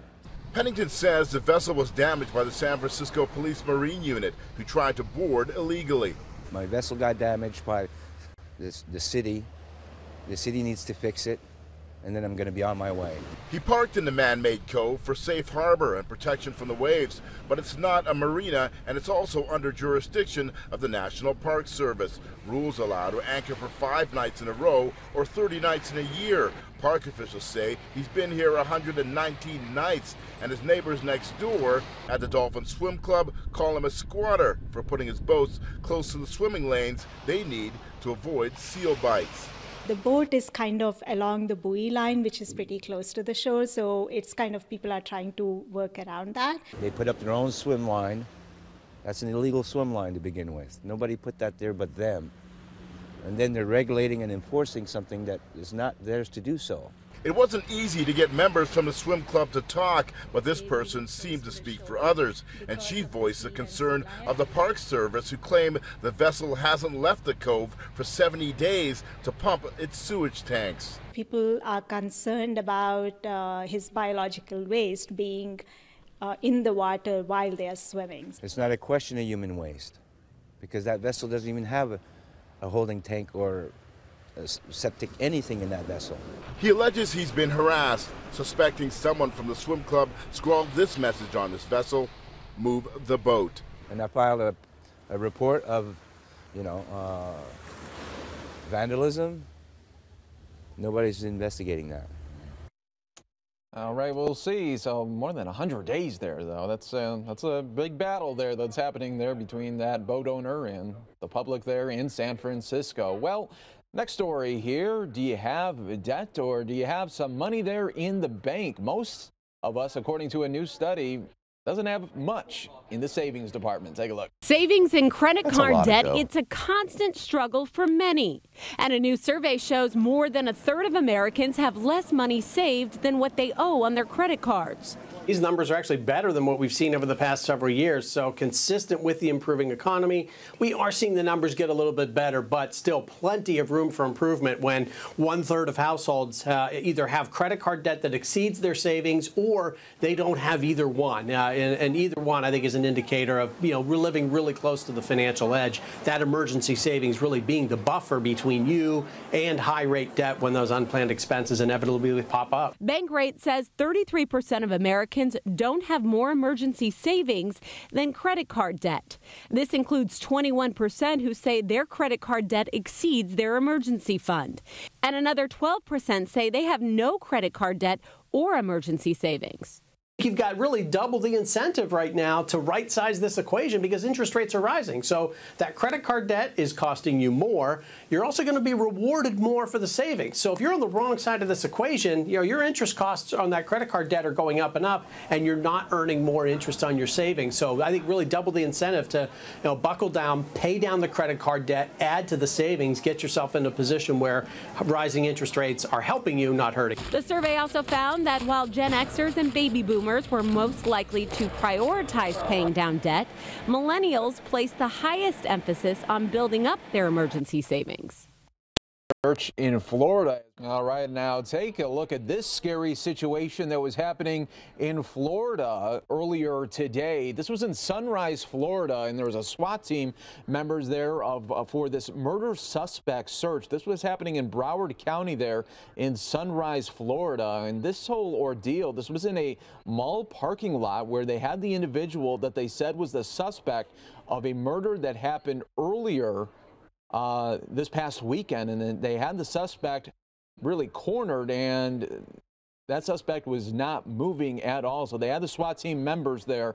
Then they also threw in a robot that opened the front door, and then they found the man that was shot and killed. Looks like a self-inflicted wound there, but definitely that murder suspect search in Sunrise, Florida was very, very tense at moments, and it lasted for more than 55 minutes. This was in the early stages where police tactical teams didn't know if that man was going to be entering into a shootout or if he was in there at all. And it turns out he was in there and he was already dead. So we'll have much more news coming up here next on News Now, and we'll also have a little bit from D.C. happening right now. It's the DACA protest rally as they are marching to the Capitol right now. More News Now coming up next.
And welcome back here to News Now as we're taking just, wow, we are lucky living here, right? I mean, this is just great weather that we're in store for. Looking about 72 degrees today, and they're just going to get warmer as we get going on with the week. Hi, everybody. Mike Page here alongside Troy Hayden. Hey, guys. Second best month of the year. Yes, it is. Yeah. What's your favorite here? Oh, for the month? Yeah. April. I like April. You like April? Yeah. April gets a little warmer. I'm a November guy. Okay, yeah. Because we're finally breaking it then. It's like our spring. Yes. It's like if you're in Phoenix in November, you finally come out of the triple digits, and it's a gateway to this beautiful winter that we have. And the second best month is March. There's so much going on here. Oh, yes. Spring training, all of our festivals, all the things we do because the weather's just perfect. And then probably April. Yeah. April probably number 3. And then May, it starts getting scary, and then the events start to fall off at the end of April. Then it's like not a lot going on, just a lot of heat. Right. And I don't mind. June is, I think, traditionally the hottest month of the year, temperature-wise, but it doesn't feel the worst because it'll still cool off a little bit at night.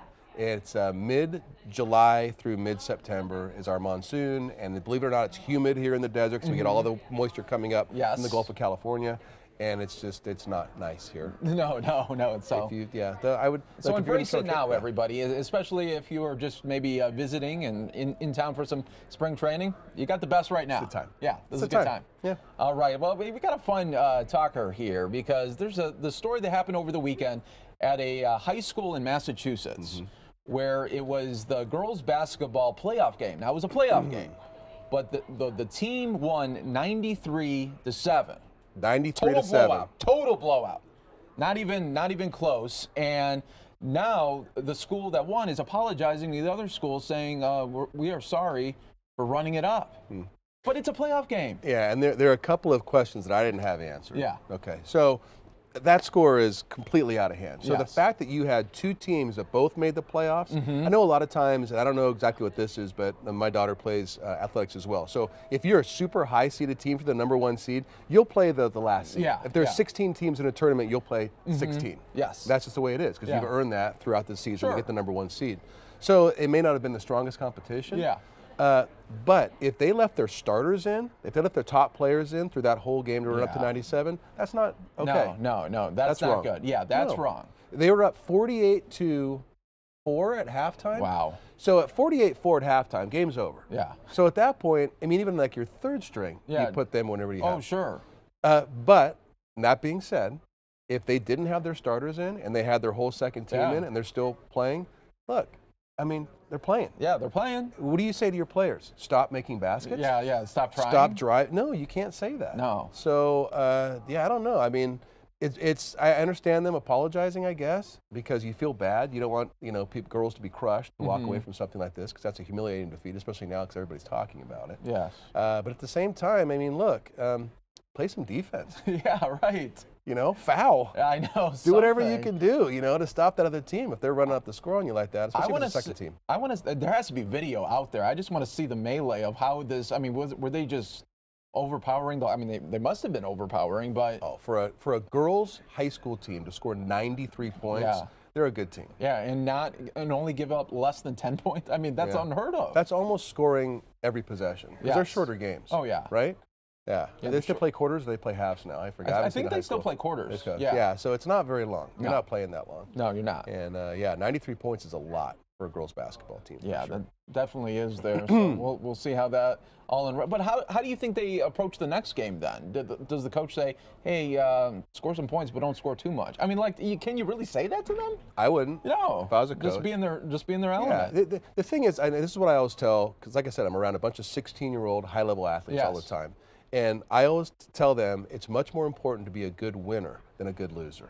So if they were classy about it, if they weren't disrespecting the opponent, if they weren't, showboating and showing them up and making them look bad, look, they're playing basketball. Yeah, that's it. You can't tell them to stop playing basketball. No. What do you want to tell them? Throw it to the other team, let them score. Yeah, that's not the game. No, and you're not going to teach them anything for life then. No. Respect your opponent, but go hard. Yeah. And if you kept your starters in, that's wrong.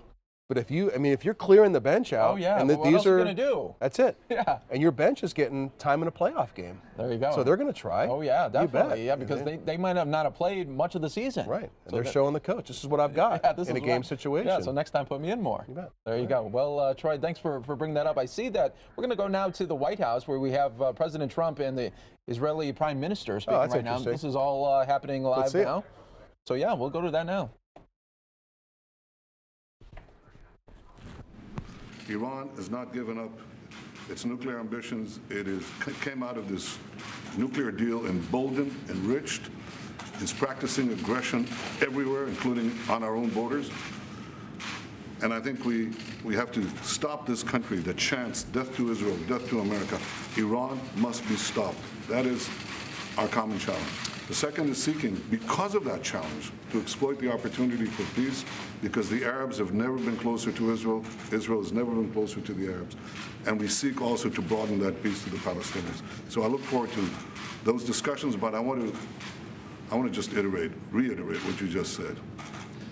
Mr. President, I've been here for nearly 4 decades with seeking to build the American-Israel alliance. Under your leadership, it's never been stronger. And the people of Israel see your position on Jerusalem. They see your position on Iran. They see your magnificent defense of Israel and the truth in the United Nations. And I, as Prime Minister, see something that you as President see, but others can't see. It's the extent of our intelligence and other cooperation in matters that are vital for the security of both our peoples. And Mr. President, I just want to say thank you for your leadership, and thank you for your tremendous friendship. Thank you. Thank you very much. Thank you. My honor. Mr. President, when you introduce your peace plan. Thank you very much. I may. They have started, as you know, construction, and I may. We'll be talking about that and other things. So you may come on May 12th? I may. We're looking at it. We'll have it built very quickly. A lot of people wouldn't be doing it quickly like that. We're going to have it built very quickly and very inexpensively. They put an order in front of my desk last week for $1 billion. I said, $1 billion? What's that for? We're going to build an embassy. I said, we're not going to spend $1 billion. And we're actually doing it for about $250,000. So check that out. Now it's temporary, but it'll be very nice. $250,000 versus $1 billion. Is that good? Yeah. So can we say that you're comfortable? We're looking at coming. If I can, I will, but I'll be there again.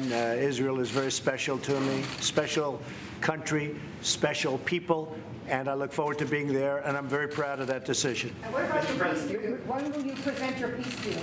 Well, we're going to see. We're working on it very hard, and we'd like to. Look, it would be a great achievement, and even from a humanitarian standpoint, what better if we could make peace between Israel and the Palestinians. And I can tell you, we are working very hard on doing that, and I think we have a very good chance. And the biggest difficulty that anybody's had, you look over 25 years, nobody could get past, number one, Jerusalem. They couldn't get past it. We've taken it off the table. So this gives us a real opportunity to do peace. We'll see how it works out. The Palestinians, I think, are wanting to come back to the table very badly. If they don't, you don't have peace. You don't have peace. If they don't, you don't have peace, and that's a possibility also. I'm not saying it's going to happen. Everybody said this is the hardest deal to make of any deal. Whenever you have a hard deal, like in business, you say, oh, this is almost as bad as Israel and the Palestinians. You use it like as an example. This is the hardest deal. This is years and years of opposition and, frankly, hatred and a lot of things involved in this deal beyond the land. And I will tell you that if we could do peace between Israel and the Palestinians, that would be a great thing for the world. It would be a great thing for this country and for everybody. So we're working very hard on it, and we have a shot at doing it. Thank you all very much. I appreciate it. Thank you. Thank you very much. Thank you very much. He's worried about a trade war. Are you going to back down? No, we're not backing down. Mexico is, we've had a very bad deal with Mexico, a very bad deal with Canada. It's called NAFTA. Our factories have left our country. Our jobs have left our country for many years. NAFTA has been a disaster. We are renegotiating NAFTA, as I said I would, and if we don't make a deal, I'll terminate NAFTA. But if I do make a deal, which is fair to the workers and to the American people, that would be, I would imagine, one of the points that we'll negotiate. It will be tariffs on steel for Canada and for Mexico. So we'll see what happens. But right now, 100%, but it could be a part of NAFTA. And I understand, I just got a call from the people who are right now in Mexico City negotiating NAFTA. Mexico and really Canada want to talk about it. But if they aren't going to make a fair NAFTA deal, we're just going to leave it this way. People have to understand our country on trade has been ripped off by virtually every country in the world, whether it's friend or enemy. Everybody. China, Russia, and take people that we think are wonderful, the European Union. We can't do business in there. They don't allow. They have trade barriers that are worse than tariffs. They also have tariffs, by the way, but they have trade barriers far worse than tariffs. And if they want to do something, we'll just tax their cars that they send in here like water. So we may have friends, but remember this. We lost over the last number of years $800 billion a year. Not $500,000, not 12 cents. We lost $800 billion a year on trade. Not going to happen. We got to get it back. And of course, the biggest problem is China.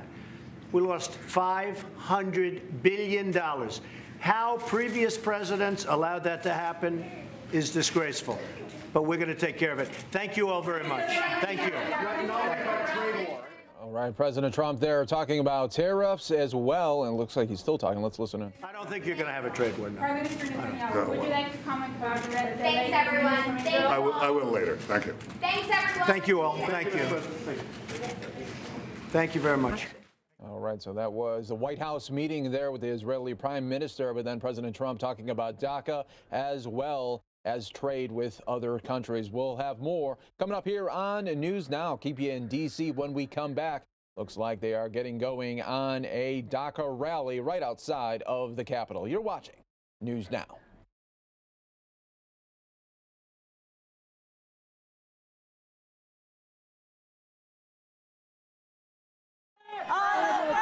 Documented! When I say fired up, you say can't take no more. Fired up, can't take no more. Fired back, can't take no more.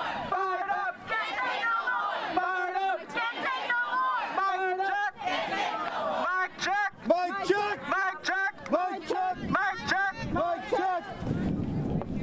Let's give it up for Antonio and everyone who marched with us.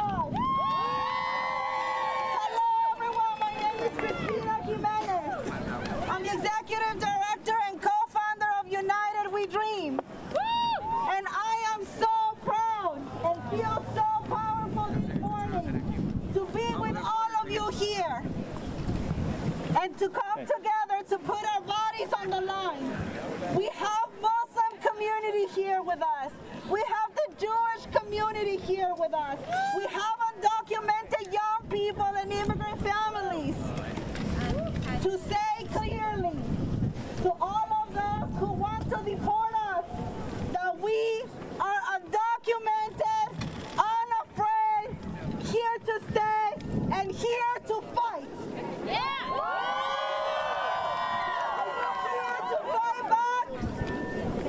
Are you here to fight back? Yeah. Are you here to stand up in solidarity with your brothers and sisters? I'm getting down. You can't do that, man. You can't do that. We're gonna have a quick program, folks, but we're gonna start first with a chant because we have undocumented young people who are fighting their deportations right now, who are fighting Trump's ICE agents that want to kick them out from their home and separate them from their families. And welcome back here to News Now. We are live right outside of Capitol Hill right now, where Dreamers and others coming together to talk about the DACA deadline that was today, but it has since been delayed. But they are demanding full-time citizenship status. Take a look. And Congress has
my name is Veronica, and I'm here and standing up for my brother. My brother Cristobal is being detained.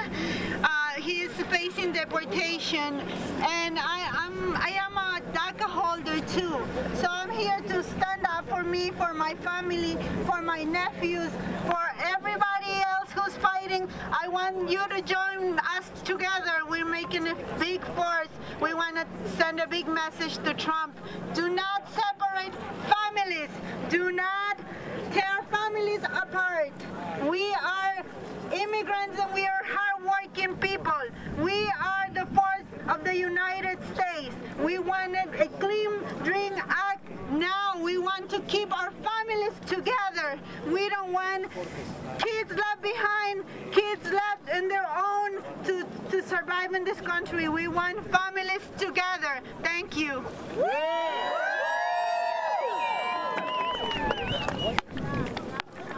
Now we're going to have Diana Sanchez from Yonkers, New York, who's fighting against her father's deportation.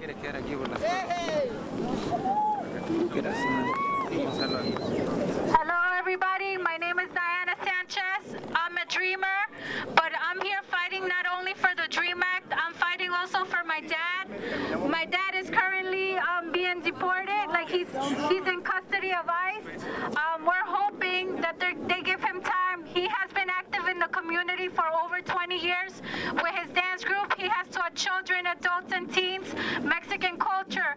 He was held when he was dropping off one of his friend's daughters in Albany College. Unfortunately, we know that over there, the police works with ICE. So it's important that we pass a Clean Dream Act because it wouldn't affect none of the rest of the community members. We wouldn't be putting our communities like at risk of being more deportations. Please, what I'm asking here, everyone, is to keep fighting regardless of the outcome. It's important that we keep united and we keep fighting and never give up, just like I haven't given up for my father. Thank you.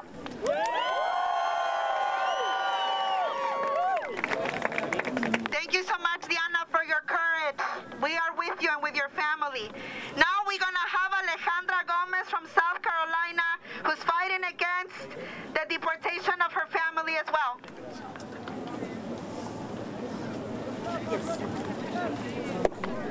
Hi, my name is Alejandra Gonzalez, and I'm from South Carolina. I'm here to demand a Clean Dream Act because if we had had it sooner, my cousin would still be with me today. He is currently sitting in a detention center where he has endured cruelty after cruelty. It's an inhumane institution to be in. He's been in 3 of those institutions, and it is time to put an end to it. He has been so unjustly treated that he has opted into signing a voluntary departure so that it would end for him. This is the face of the people that are being sent. This is the face of them. And it's time to put a face to them, because without the face, Congress won't believe that it's true. This is happening. And ICE needs to stop working with the police, because this is why I no longer have my cousin. My aunt doesn't have a son. My cousin doesn't have a brother. He's a human being, and this is his face. Thank you.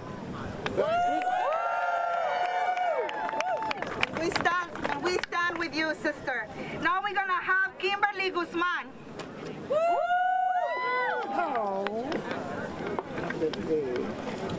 I want to make something loud and clear. All of us are brothers and sisters. We all stand strong together. We have to be together forever. We show that we are stronger together. All of us are one part of each other. If one of us is missing, all of us are missing. Yeah. We are family. We are stronger together than anything else. We can show anything. If my dad gets deported, I don't know what I would do. He always got me something that I would always want. He has been something that I've been proud of every single day of my life. I am happy to say that we are all family forever. We love you.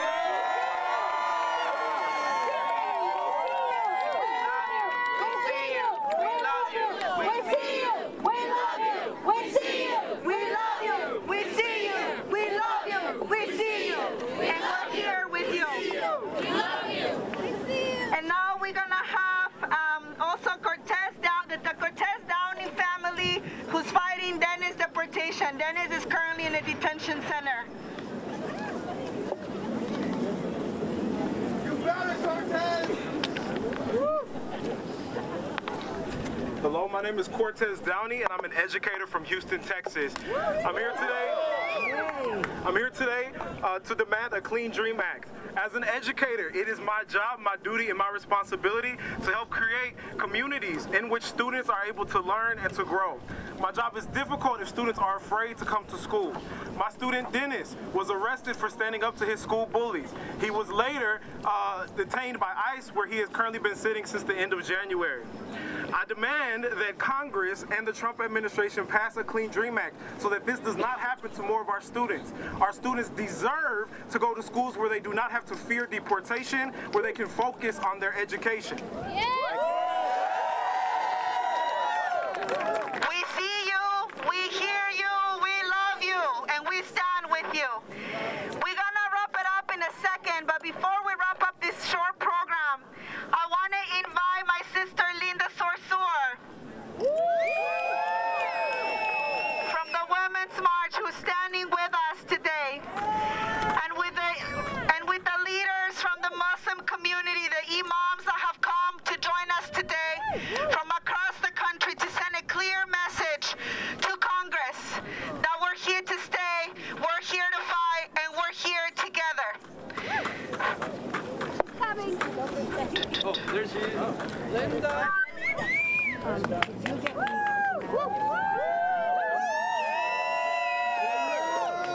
Talib, Imam Talib. Imam Talib. Hey! We can't do that. Come on, you're being dropped right in front of our camera. Good afternoon, everyone. Are you fired up? Yeah! You fired up? Yeah! You already know me too well, and I will be here anytime the Dreamers call on me. I want the Dreamers to know that you have given us courage since when you came out and said that you are undocumented and unafraid. Because of you, I can stand here today and say, I am Muslim and I am unafraid. So I want you to know that you are not alone, and that we are here for you, and that we are willing to put everything on the line to protect you and your families.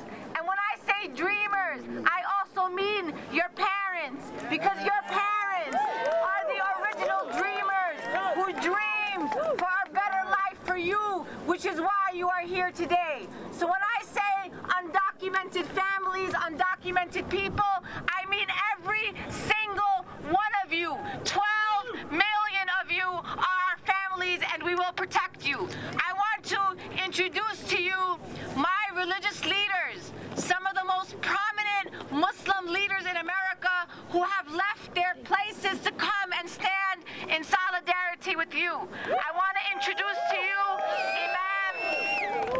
Imam Zaid Shakid from Oakland, California.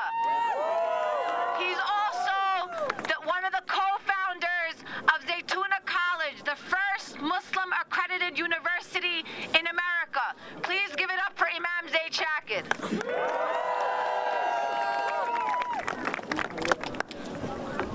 In the name of God, most gracious, most compassionate, and merciful, we're here to stand with all of our brothers and sisters who represent the full breadth of the human family. We believe that migration is an inalienable human right. It's a fundamental human right. If there are difficulties in a land and people have to flee due to starvation or famine rather, or some other natural disaster, they have a right to be welcomed in lands that aren't afflicted by those disasters. Unfortunately, many of the people who we stand to defend their rights today, they're fleeing man-made disasters. They're fleeing war. They're fleeing the results of policies that destroy their economies in many instances, take their jobs in many instances, destroy their farms and their agrarian sectors in many instances. We stand with them. We stand against those policies. We stand against ideas that would segregate us, divide us, and say these are welcome, these are not. These are good, those are bad. No, if you're a human being, with a human heart that's filled with love and compassion and mercy for your fellow human being, if you're a human being who's suffering from man-made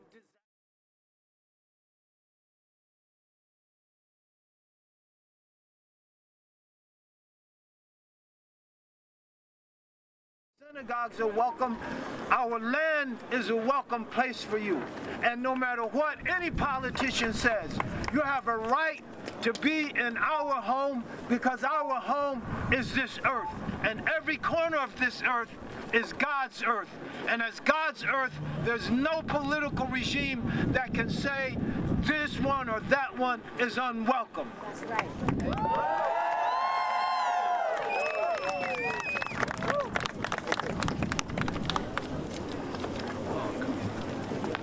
Peace be unto you all. Salam alaikum. This is your brother Imam Talib Abdul Rashid. I'm the Imam of the Mosque of Islamic Brotherhood, and we're located in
And welcome back here to News Now. It's coming up on 11 o'clock here in Arizona, 1 o'clock out on the East Coast. We're taking a live look here at the Dow, almost up a percentage point today. There it is. Just as I'm talking, they're up 1% right now, up 245 points and continuing to climb right now into the green. It is creeping up closer to 250. Hi, everybody. Mike Pace here as we continue on with News Now. So glad that you could join us here on this Monday to get you caught up on all the top headlines from across the country and right here in Arizona. And remember, when breaking news does occur, you know we have you covered right here on News Now as well. So we are continuing to wait for any more developments out of the White House. This is the shot now right at the White House. President Trump meeting with the Israeli Prime Minister. We had that for you a little bit earlier today on News Now. But I do want to show you coming out of the VA, the VA secretary talking today about improvements made to the VA in the recent months. Let's take a listen. This is actually our Palo Alto facility, one of our rooms. They're all single rooms. Family members can stay overnight. This is about as nice aesthetic a room as you'd find anywhere in the private sector, and we're aiming for this type of standard across the VA as we begin to modernize our facilities as well. One of the ways that we're doing that is getting out of our underutilized and vacant buildings. We have 1,200 of these, and we are disposing of these almost every week. And the new infrastructure bill that the President's working to get done allows the VA to reinvest those resources back into current VA facilities that veterans are using, and it's one of our strategies for modernizing the VA. The third of the fifth priorities is to improve the timeliness of our services. And I think all of us remember back in 2014 when the VA wait time crisis happened in Phoenix, Arizona, where we just weren't taking care of our veterans in a timely way. Today, we have same-day services in every one of our VA facilities in primary care and mental health. 96% of all of our appointments are completed within 30 days, 85% within 7 days, and 22% on a same-day basis. One of the ways that we are tracking this is we now publicly post all of our wait times on the VA website. It's updated every 2 weeks. We are the only health system in the entire country that publicly posts its wait times. So your veterans can see how long they'll wait for care and be able to make choices about whether they want to go to that facility or whether they want to travel and go to a facility with lower wait times. What most people don't realize is that VA wait times overall are actually shorter than what you find in the private sector. We have a lot of attention focused on us, sometimes negative attention, but overall our wait times are about 40% better, 11.3 days shorter than the private sector. Now that doesn't mean everywhere in the country that we're better than the private sector. We struggle in areas where there's a lack of healthcare professionals, particularly in rural areas, just like the private sector. But overall, most people don't realize that the VA has improved its performance significantly since 2014. One of the ways we're doing this is with telehealth. No other system in the country is using telehealth the way the VA does. We spend over $1 billion a year. About 730,000 veterans get their care through telehealth. I still am a practicing internist, and from my office here in Washington, I take care of patients in Grants Pass, Oregon. I've never been to Grants Pass, but that's where I see my patients. You can see I'm showing the president my patient with my clinical team in Grants Pass as we're taking care of him, this time from the White House, to show the president how we're using this type of technology. We're also improving the timeliness of our benefits and our claims. Not too long ago, we had 611,000 claims greater than 125 days. Today, that would be less than 75,000, and by the end of this year, it will be less than 50,000. We're implementing a new system called decision-ready claims, where we can get an answer back to a veteran in 30 days.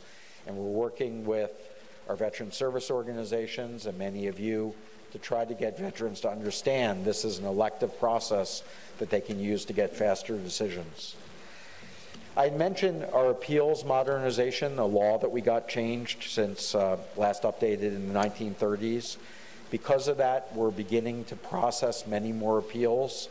We've also added additional staff. We're on track to do 81,000 decisions in our Board of Veteran Appeals this year. That's up from 60,000 last year. We have 450,000 claims in backlog, so we have a lot of work to do. And again, we're using this change in the law to help us speed up that process, because we don't believe veterans should be waiting so long to get decisions on appeals. The fourth of the 5 priorities is to do business differently, to focus our resources at VA on things that matter most to veterans. You can't be everything to everyone, because then you end up just being mediocre. We believe we need to be world-class. No one should be better at certain services that matter most to veterans. Things like traumatic brain injury, post-traumatic stress, prosthetics, orthotics, blind rehabilitation, the environmental hazards of war. Things that really veterans need the VA for, because they don't exist in that depth in the private sector. And so we are focusing our resources on issues like that. The way which we're tracking how we're doing, if it is world-class, we publish our quality. It's available publicly. You can look at your local VA compared to your local hospitals and other providers in the community. And we're going to track this, whether it shows that we're doing better, worse, or about the same, because we have to get to be world-class in the types of services that I've talked about. In things that matter a lot to veterans, we have been focusing our resources, things like hepatitis C. As you know, this is a higher prevalence in the veteran population, hepatitis C, and fortunately, now we have drugs that have 95% cure rates. So we have gone out and we've targeted all veterans who are serologically positive with hepatitis C. We had 160,000 veterans who were positive about a year and a half ago. We will soon be at 20,000 and on our way to eliminating hepatitis C from the entire veteran population. There will be no other system in the country that has done that, has put its efforts to call in and reach out to do that. Thank you. And finally, the fifth priority, the last one, but it's the only clinical priority that I talk about, is something that we can certainly use your help on because it's just an alarming statistic, and that is the number of veteran suicides and what we can do together to reduce that. 20 veterans a day take their life through suicide. Hard to imagine. You know that veterans have a higher rate of suicide than the general population, but as you know, working in your communities, this is an American public health crisis. This is alarming in all populations, and it relates to the opioid crisis and the overdoses that I know that many of your communities are plagued with. But in veterans, if you take a look at this slide, we know what saves lives. While all U.S. veterans, if you were receiving care in the VA system, mental health care, over the last 15 years, your rate of suicide went up 5.4%. That's not good, it went up. But look what happened if you were a veteran not receiving care in the VA system over those same 15 years. It went up 38.4%. Take a look at the very last line with female veterans. If you were receiving care over the last 15 years as a female veteran in VA, your rate of suicide went down by 2.6%. But if you were outside of the VA, it went up 81.6%. So we know getting people help saves lives. We need your help in being able to connect people that are isolated, hopelessness, depressed, not having access to services, to be able to connect them with care either in the VA system or if they choose in your communities with hospitals, providers, not-for-profit groups who are there to be able to help. Because of that, we've launched a national campaign to reach out to get this message out there that we want veterans to be able to be connected with the help that they need. It's called the Be There campaign. Tom Hanks is our national spokesperson for it. BeThereForVeterans.com. And we're asking communities to make a commitment using this pledge on the left about specific action steps communities can take to be part of the solution in reducing veteran suicide. As I mentioned earlier, the President has signed an executive order for veterans that are, or service members that are leaving service so they can have mental health benefits. We know the very highest incidence of suicide is those first 12 months after you leave the service. That's the single highest rate of suicide. The highest number of veterans are older veterans who take their life, but the highest incidence is that first 12 months, and that's why we're offering this mental health benefit as part of this executive order. We also do know that the opioid issue, the addiction that I know so many of you are focused on, is part of this issue with veteran suicide. Because of that, we've undertaken an opioid safety initiative at VA. We've reduced the number of opioid prescriptions by 41% in the last 4.5 years. But we also now are the only system in the country that publicly posts its opioid prescribing rates. So if you go to the VA website, data.va.gov, you can see where your local community and your local VA is in terms of its prescribing rates of opioids and what they may be doing either better or need to do to be able to try to maximize who benefits and who does potentially be harmed through these prescribing practices. We're also working with you to decrease and to end veterans' homelessness. We know that veterans' homelessness is again, a higher incidence of veteran suicide, people who do not have access to services and don't have social support around them.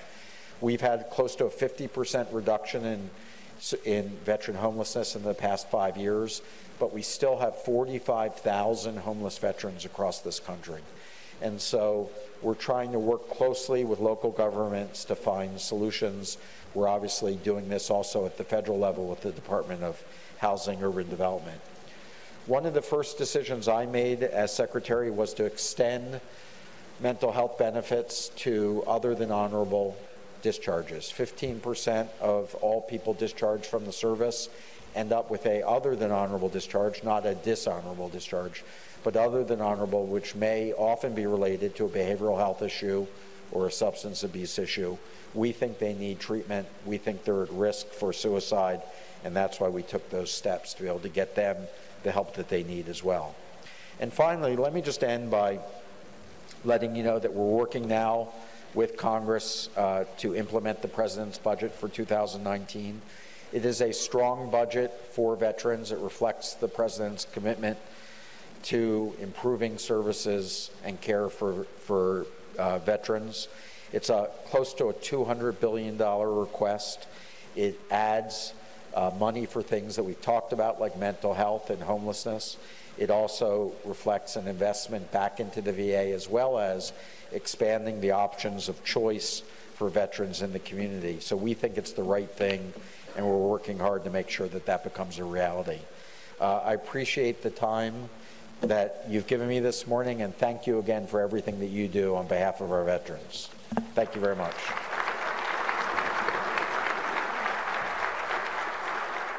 And we were listening to the United States Secretary of Veterans Affairs, David Shulkin, there. Give us an update now on how the Dow's doing. And now it's up 290 points and still climbing green there, up a percent and almost a quarter there. So we'll continue to watch this on in News Now as we bring you the very latest from across the country and how Wall Street is doing as well. More News Now.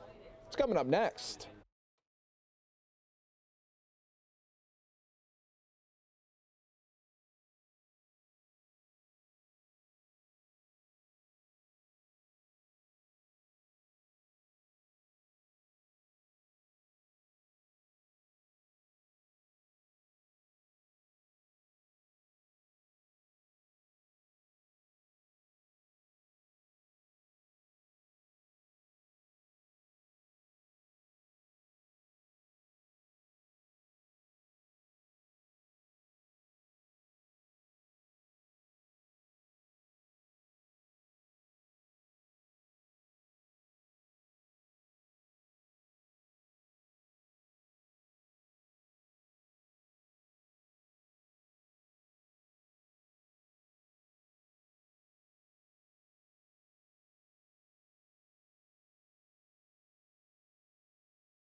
Wow, and welcome back here to News Now as we take a live look at New York City this time around. Just a beautiful shot there, a little bit different than we're used to showing you. Usually when we show you New York City, it's usually Times Square or the Empire State Building, but that was a nice little look there as well. Hi, everybody. Mike Pace here as we continue on with News Now, bringing you the top stories and headlines of the day right here on News Now as we check in once again with the Dow right now up 275 points for the day. We'll see how it does close up a little bit later in the afternoon. And we still take a live look right now of a DACA protest rally happening right outside of Capitol Hill. We were listening to some of the Dreamers a little bit ago, and we'll continue to have much more on that a little bit later on in News Now as well. So as we all know, that today was supposed to be the deadline. March 5th was going to be the deadline where President Trump gave Congress the deadline to see if there would be any changes to DACA or it would end. But then a couple weeks ago, the U.S. Supreme Court said, hold your horses there to the Trump administration, and it looks like now it could go up to another year DACA before they make any type of decision from the Supreme Court level. So we'll see what happens with that as the months continue to go on. We're going to show you now some remarks from the United States Secretary of Transportation. Let's listen in. You know, this might be my first opportunity to formally address NACO as Secretary of Transportation, but I've had the great pleasure of meeting with many of your members, and including your former president, Brian Deslage. You got it. We met last year at a White House infrastructure event. And I want to also give a big shout out to my fellow Kentuckians who are NACO members. Where are they? Right over there.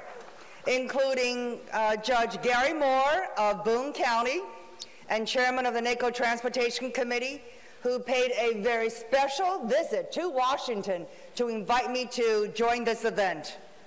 We also have Brian Moore, CEO and Executive Director of the Kentucky Association of Counties, David Nicholson of Jefferson County Circuit Court Clerk and President of the Kentucky Association of Counties, and of course Ellen Williams of the Kentucky Association of Counties. So as one proud Kentuckian to another, welcome Kentucky. And I might also add as a personal note that my hubby, Senate Majority Leader Mitch McConnell, sends you his best as well. Well, the short film that you just played was a perfect example of the importance of counties in rebuilding and renewing America's infrastructure. As the film says, counties own and maintain 46% of this nation's public roads, 38% of the bridges, and more than a third of the public airports. Counties help pay for 78% of the public transit system. Counties have invested more than $22 billion in sewage and wastewater and operate more than 900 public hospitals. And yet, as many of you know, our infrastructure is aging and in many cases cannot keep up with the pace of new technology.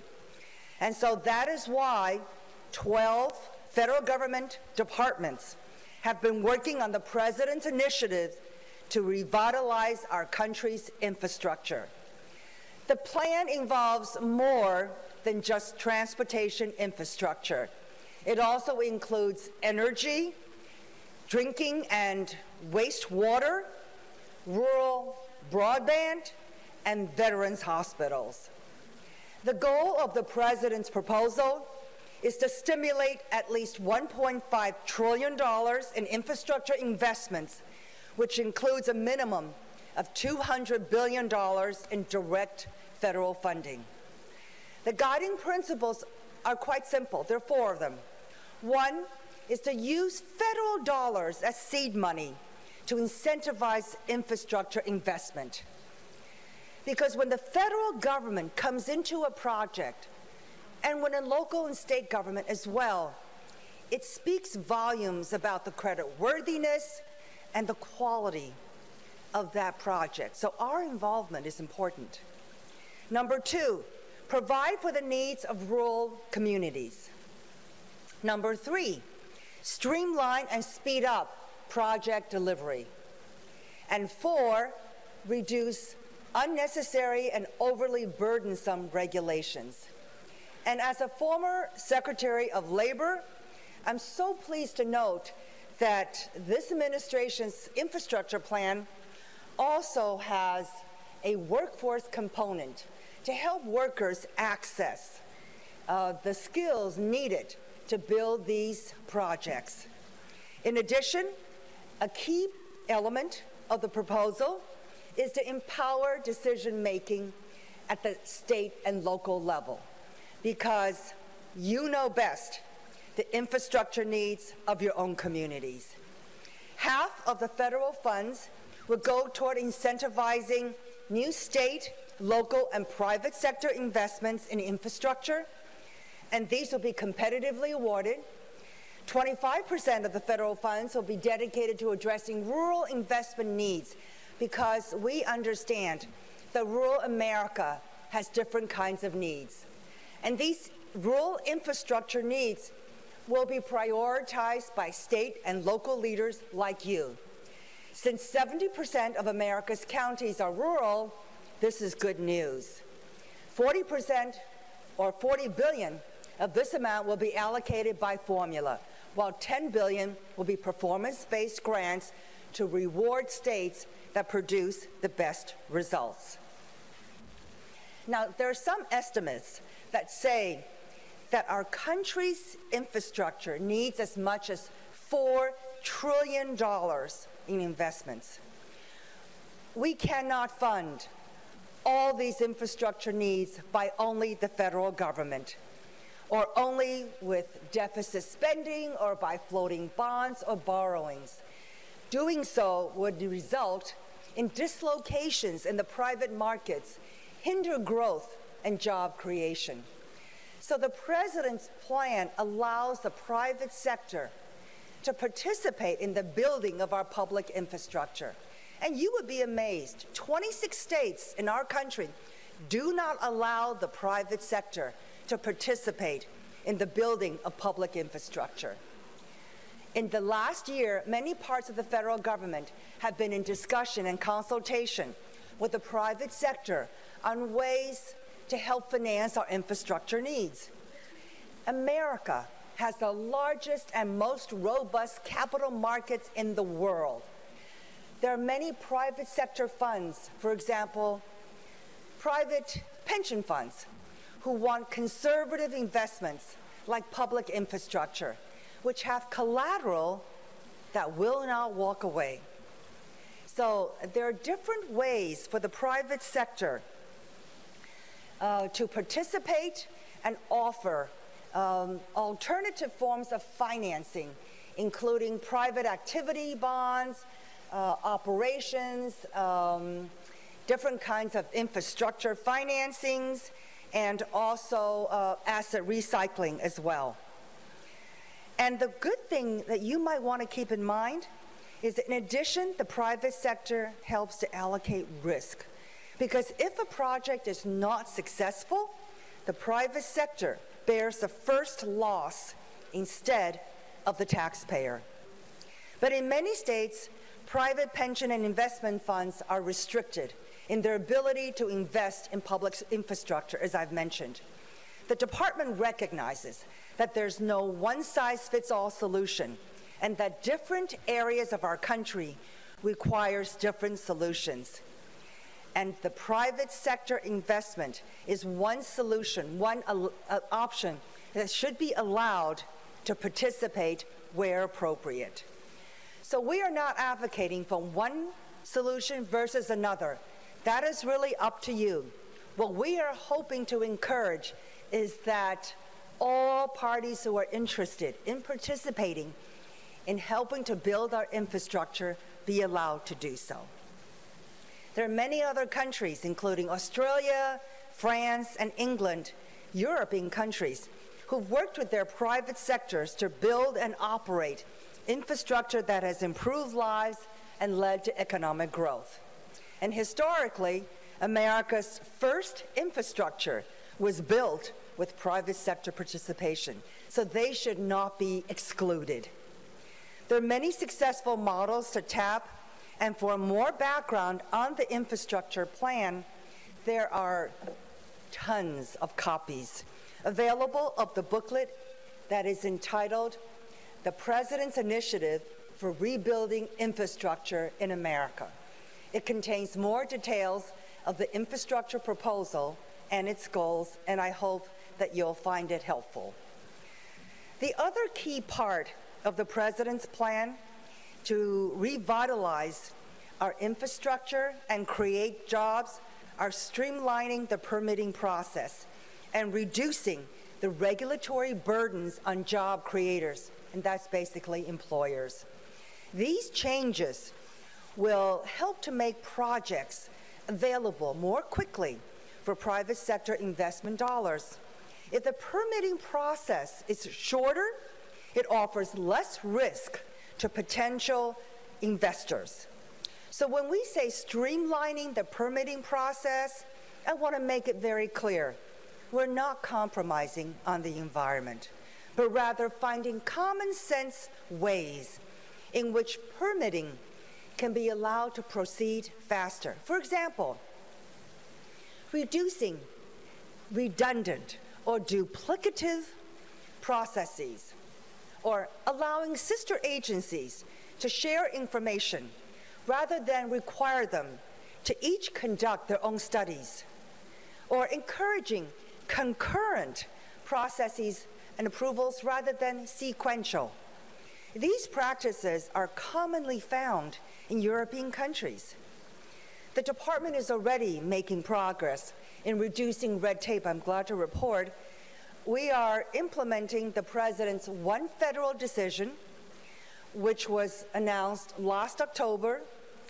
All the departments involved in the federal government are involved in working on a new process to handle the permitting of complicated multi-agency projects within the President's new expedited timeline. This means less paperwork and more timely improvements that would better protect the environment and our quality of life. The department has also made progress in reducing regulatory burdens that delay infrastructure projects, raise costs, and hinder job creation.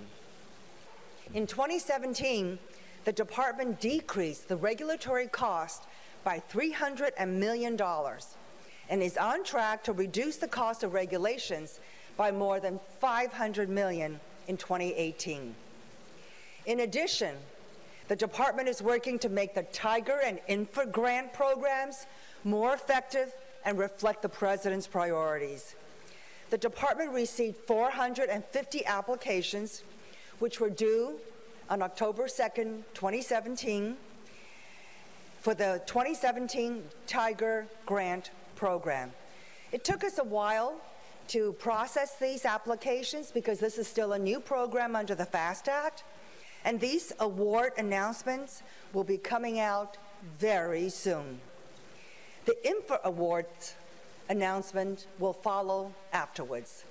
So as noted earlier, eliminating unnecessary red tape will not only speed up the delivery of infrastructure projects, but it will also help pave the way for exciting new technology.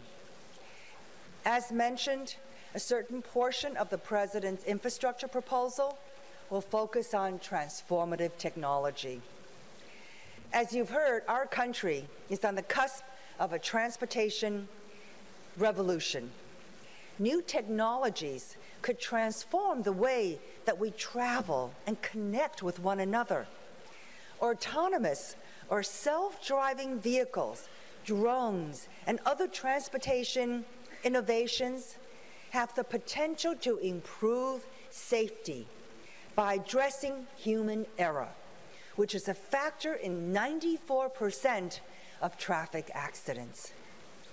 They can also help increase access to transportation for underserved communities, for example, the elderly and people with disabilities.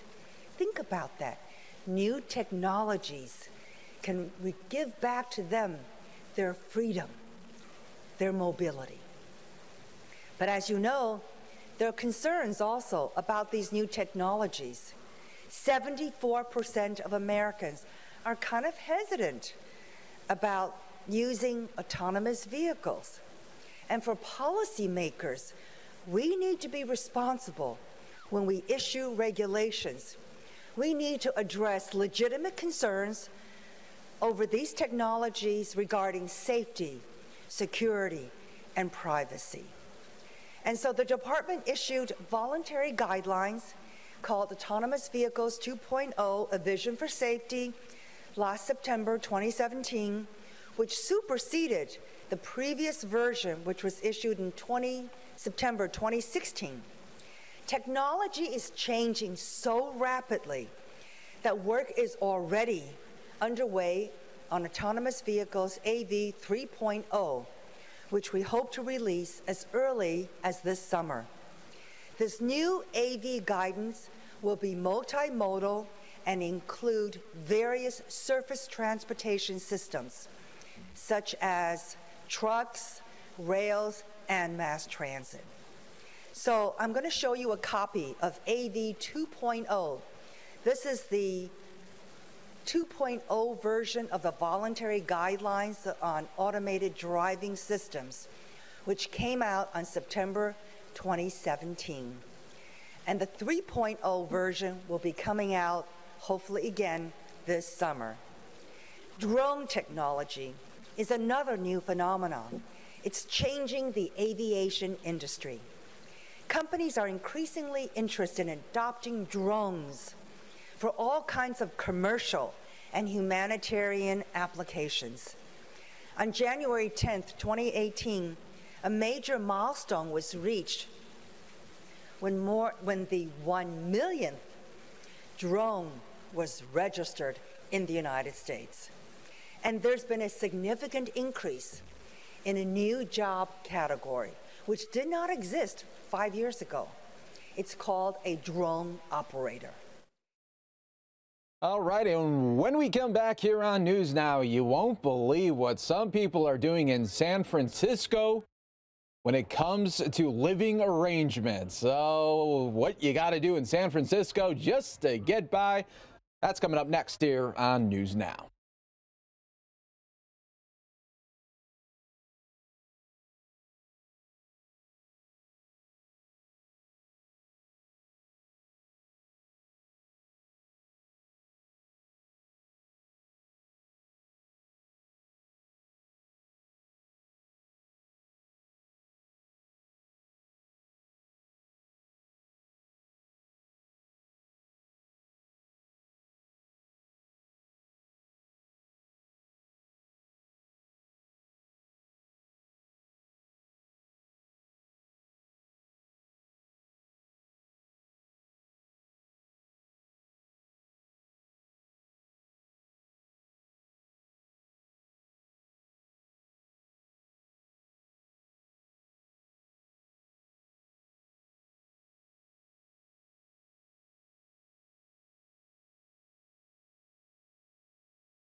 All right, everybody, welcome back here to News Now as we're just taking a look at beautiful skies here. Blue skies, we'll take it right here in Arizona. Hi, everybody. Mike Page, Celeste Rodriguez, how you doing? I'm doing fabulous. Good morning, everyone. Good morning, everybody. And, well, we got a fun talker here. Oh, yeah, we do. And it's going to make you think, okay, if you think your place where you live now is small, wait for it.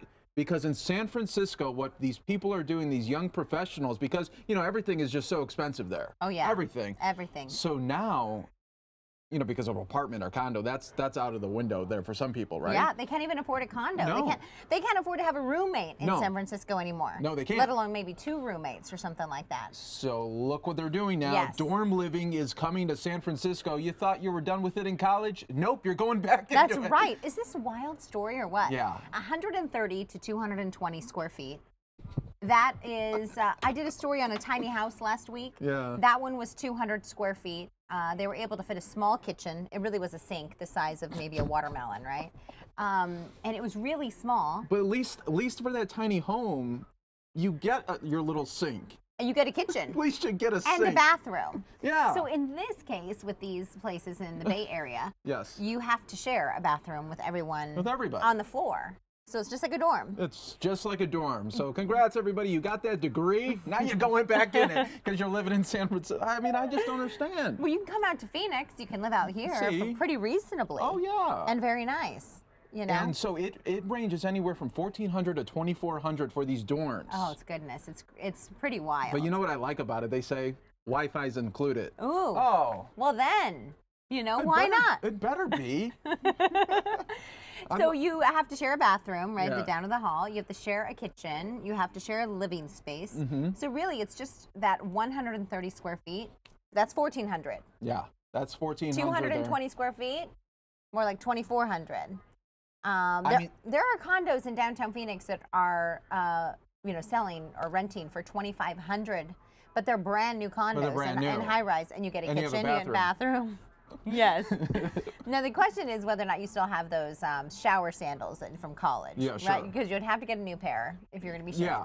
Yeah, It's a communal shower. Yes, and I bet there's no parking space either. No. Included in this. So No parking. That's going to be even more. So hopefully you have a bike. Yeah. Right? Yeah, just have or a maybe bike. maybe you work right down the street. That's good. Maybe you walk. know? Yeah, a lot of people don't have cars there, do they? They use a lot of mass transit. Yeah. You know, bikes, walks. They're very environmentally friendly. Yeah. You know, for being so congested That's because true. the city is so huge. Mm-hmm. But yeah, you got to come back. You know. Gotta Do you remember what it was like living in a dorm? No, I lived at home. That was You perfect. did? I That was commuted. sweet. I commuted. Yeah. I commuted for the last 2 years, or last year, I guess. Yeah, one of the years anyway. But for the first year, I lived in a dorm, Was it nice? and it was kind of crazy. Yeah. Yeah, it was too crazy, I think, for me. And I was kind of off the rails. I was one of those there freshmen you in go. college. You know, I just Hey. had fun and Freshman. yeah.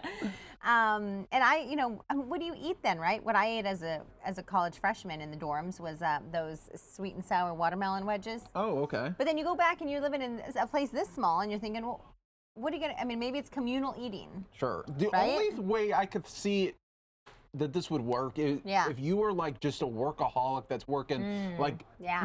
12, 13, 15 hours a day, and you just go there and crash. Yeah. I You don't- just sleep there. Yeah, I mean, You brought up a good point, though. yeah. In terms of social life. Yes. Okay, like if you're working 24/7, this is probably a great idea. Mm-hmm. But let's say you meet somebody at work or down at the local coffee shop, and you want to hang out. Yeah. Right? You want to bring them back to your house, watch a movie, put the Netflix, Hulu, whatever you got. Mm-hmm. But then you know, if you have to go use the restroom, want to make some popcorn. No, yeah.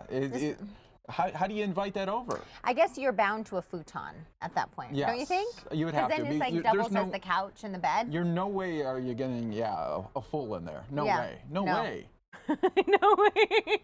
Not in The more that 130 we're square talking feet. about this, even if it was like 500 a month, I still wouldn't do it. Yeah. There's just, it's not a way, it's not easy. No. No. But then you feel for a lot of those Silicon Valley folks who work there, like the folks right out of That's college. true. They say they can't afford to live near work. So they have to, you know, move far away. And it's all because of all those tech jobs Yes. that have just increased the rates of the pay so much that they all Yeah. think that you can make like 190,000, but for the people that make like 60,000, you're really Yeah. hurting. You're really hurting. Right. It's crazy. Hmm. It's wild living out that way It in the is. Bay Area. Yeah. Come on out here to Phoenix, It friends. really is. It really is. You can hang with us. We have plenty of room. Yeah, Lots we do. of- We have a lot of room in the valley. From Verado out by the White Tanks Yeah. Mountains, all the way east to the Superstitions, Oh, yeah. We got lots of room northward. Whatever you want to do. Camp Verde's beautiful. Got lots of places You get your here. own, and then you get your own bathroom and kitchen. And maybe a yard. You want to grow a garden? Yeah, there that's you extra. go. Yeah, Get that's a little bonus. bit of, That'd yeah. be a bonus round right there, right? Yeah. So we're talking about this other story too, right? Yeah, so we have this other story here for you. This is kind of a neat story. Well, not neat, but it really just shows you the world that we're living in right now. There's a report there that millennials got scammed more than the baby boomers. Now, what do you think is at the root of this, you know, with this whole study? This is kind of a wild story. You think about it, and so they're getting scammed. So how are they getting scammed? Are they getting scammed by like these Nigerian lotteries, or how are they getting scammed, I wonder? Well, what they're saying is that during 2017, it said 2.7 million complaints were reported to the Consumer Centennial Network. We're talking specifically identity theft and imposter scams. Oh. And so this is what they're saying in terms of money. Americans lost $905 million to fraud in 2017. That's an increase of $63 million. Sure. That's a lot of money. That's incredible.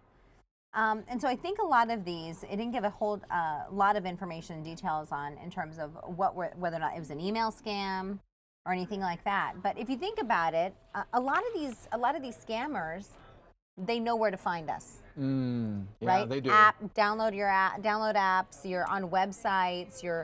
If you're gaming. There are all kinds of crazy viruses and stuff for gamers on PCs and Oh, Macs. that's true. You know, and the only reason I know this is because my son, who's 8, downloaded some Roboblox thing. It's for kid games. Yeah. You know, and some of them are educational. But then all of a sudden, a virus infects my Macintosh computer, my Apple laptop, and so I had to go through and clean everything out, clean the virus out, and do all this work.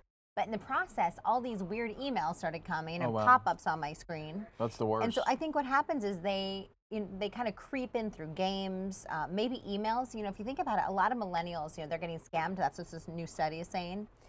There's a lot of millennials that do side hustles. So like say, you know, we have this job, right? Yeah. But maybe we do something different. I blog for this site, or you write for this site. Yep. All these online jobs. And so when you get fed those emails in your email box, you're just clicking, and that's how. Wow. Okay. And I think maybe that's also how they're getting in. That could be too. Because millennials are a smart group. They get a bad rep, but they're a smart group. Yeah. So they know where to attack them then. See. Go right for the digital. Go right for the digital, and I think that's where it's happening. Wow. But in terms of the amount of money, it also said that baby boomers were losing more money than the millennial group.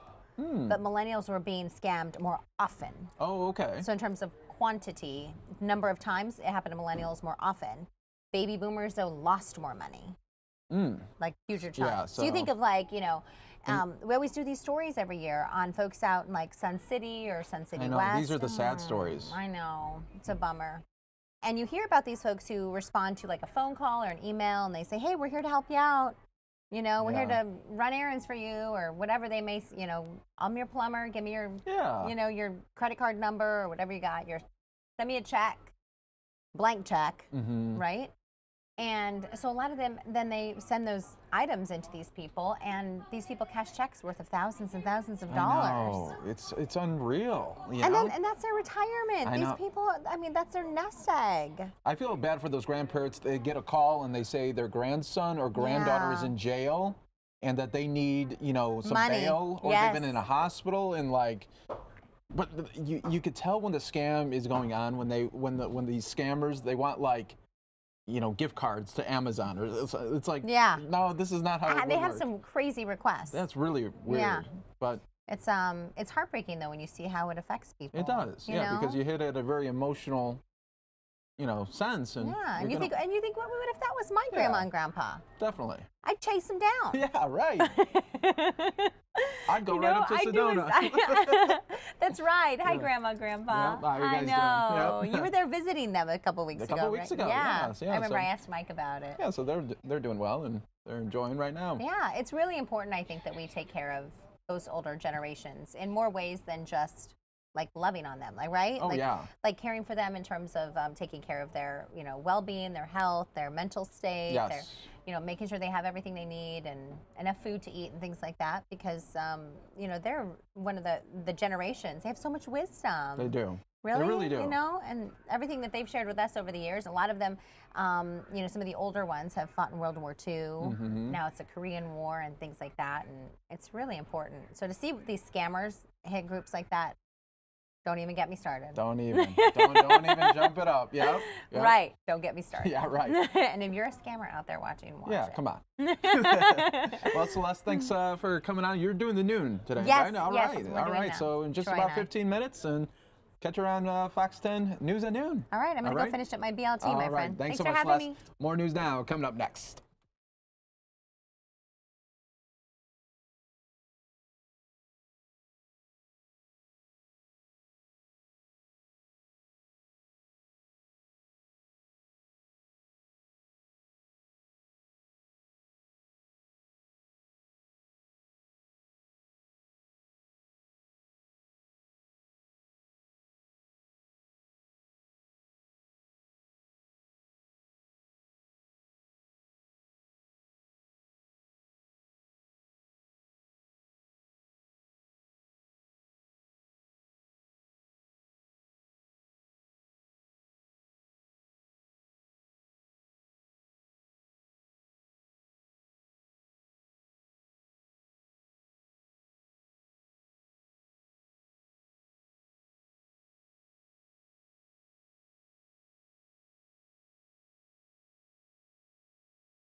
And welcome back to News Now, everybody, as we take a look at the Dow right now, up at 227 points.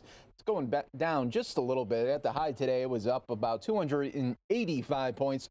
So far, we'll continue to take a look at that for you right here on News Now.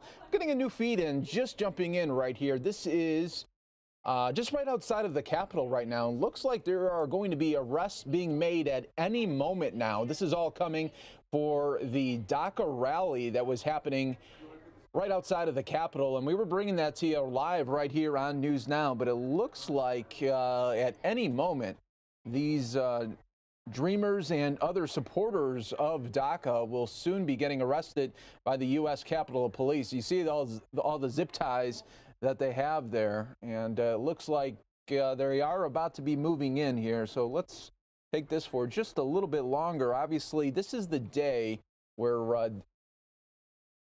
the DACA deadline from President Trump, he put this deadline for March 5th, but then the U.S. Supreme Court said that this is going to be delayed, the end of DACA. Obviously, Congress tried to come up with some negotiations with President Trump, but nothing really moved the needle. So now it looks like some dreamers and other supporters there of DACA will soon be getting arrested there by the U.S. Capitol Police. You see all the zip ties that they have here, and this shot's a little bit shaky. So we'll check in a little bit out there, just right outside of the Capitol. And other news that we want to bring to you right here on News Now is some teachers in West Virginia. They're on strike, and here's the reason. 250,000 students are out of the classroom today. A teacher strike in West Virginia. is entering its 8th day. I've stuck from the beginning, not really liking the whole work stoppage, but seeing what's happening, I can understand why it had to get to that, because, you know, they're turning it around on us, and that's not right. The strike continuing after the West Virginia Senate outraged educators voting to reduce a 5% pay raise, an increase that was agreed to by both the governor and the State House. And I hope to goodness that the powers to be, whether it be in the Senate, that were trying to do the prudent thing, and the House that was trying to do the prudent thing, will look and say, this is an investment in West Virginia. Teachers in the state making on average just $45,000 a year, and the pay dispute is reaching beyond West Virginia. Teachers in Oklahoma are threatening to walk out after lawmakers there voted down a $5,000 pay raise. I think we have surpassed the point of conversations, and I don't think that there's anything the legislators have provided us recently to give us any sort of hope that they're going to take actual actions this time. And in Arizona, where teachers make less than those striking in West Virginia, they're hoping the state's legislature will come to their aid and send them a bump in pay. In Washington, Kelly Wright, Fox News. All right, thanks so much, Kelly, for that update there out of West Virginia. Well, here's a story where an AR-15 accidentally discharged. Here's the story. There's that hole, and then it looked like it came in through here. This was where the bullet came from, into my apartment. The loud blast of a shot from an assault rifle jolted Megan Snowdell awake at 3 in the morning Saturday. Then she heard a knock at her door. Afraid, she didn't answer. Turns out it was a neighbor who had accidentally fired a gunshot into her apartment. A little while later, another knock came. This time, it was Dallas police. If I happened to be in the kitchen, I could have been shot. I could be dead. It's a scary situation. The Dallas Police Department could not provide us any details about the shooting because it's a Saturday. Snowdell says she learned later today from an apartment courtesy officer that the shooter said he was cleaning the gun when it accidentally fired. And in the middle of the night, 3 a.m., I never expected it.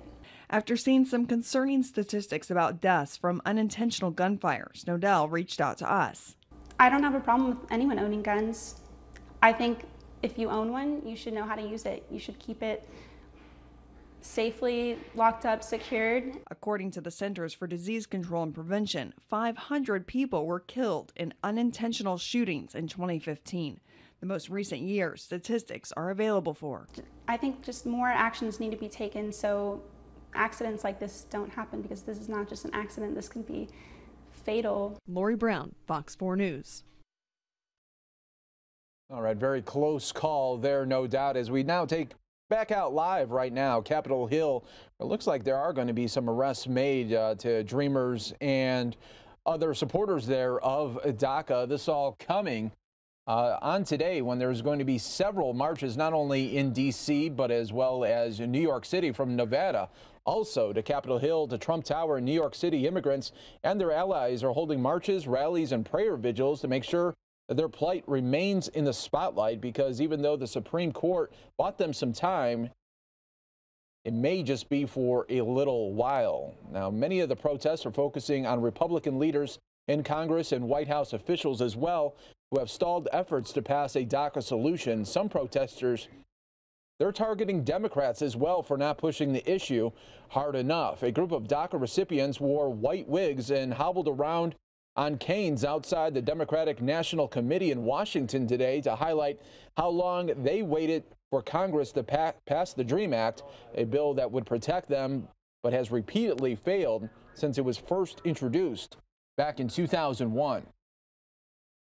One of the supporters said the Democrats made the calculation to kick the can down the road and allow hundreds of thousands of us undocumented youth to live in uncertainty. And that was from a DACA enrollee who walked with others from New York to Washington to protest congressional inaction. We are anxious and we are scared of being away from our homes and families. And right there we are seeing now the arrest being made by Capitol Police right now, as they are calling this an unlawful assembly right now. So they gave the warnings. They gave about a 10-minute warning, said that these people, you know, they had to leave and that they were participating in an unlawful protest as they were blocking the streets here. You see that they were sitting down there, and traffic cannot get through right here. So it looks like they are trying to tie themselves together as well to make it a little bit harder for the Capitol Police to make these arrests. But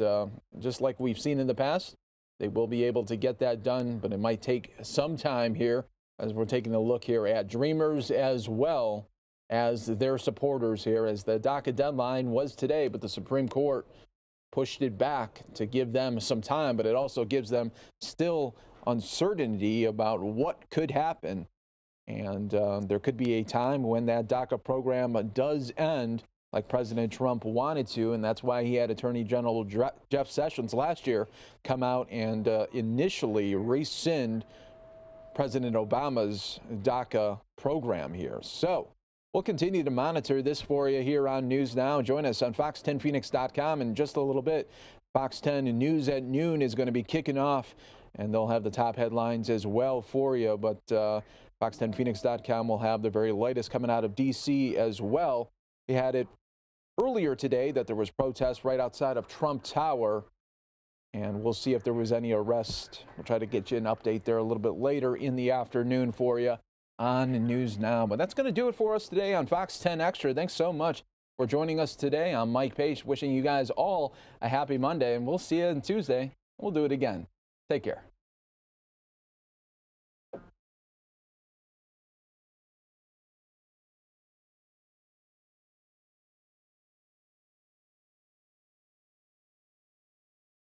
All right, folks, and everyone here on fox10phoenix.com, thanks for being with us here this morning. We're going to be saying goodbye here for just a little bit this afternoon. We'll be back with more news and updates at 4 o'clock Eastern. Thanks so much for joining us.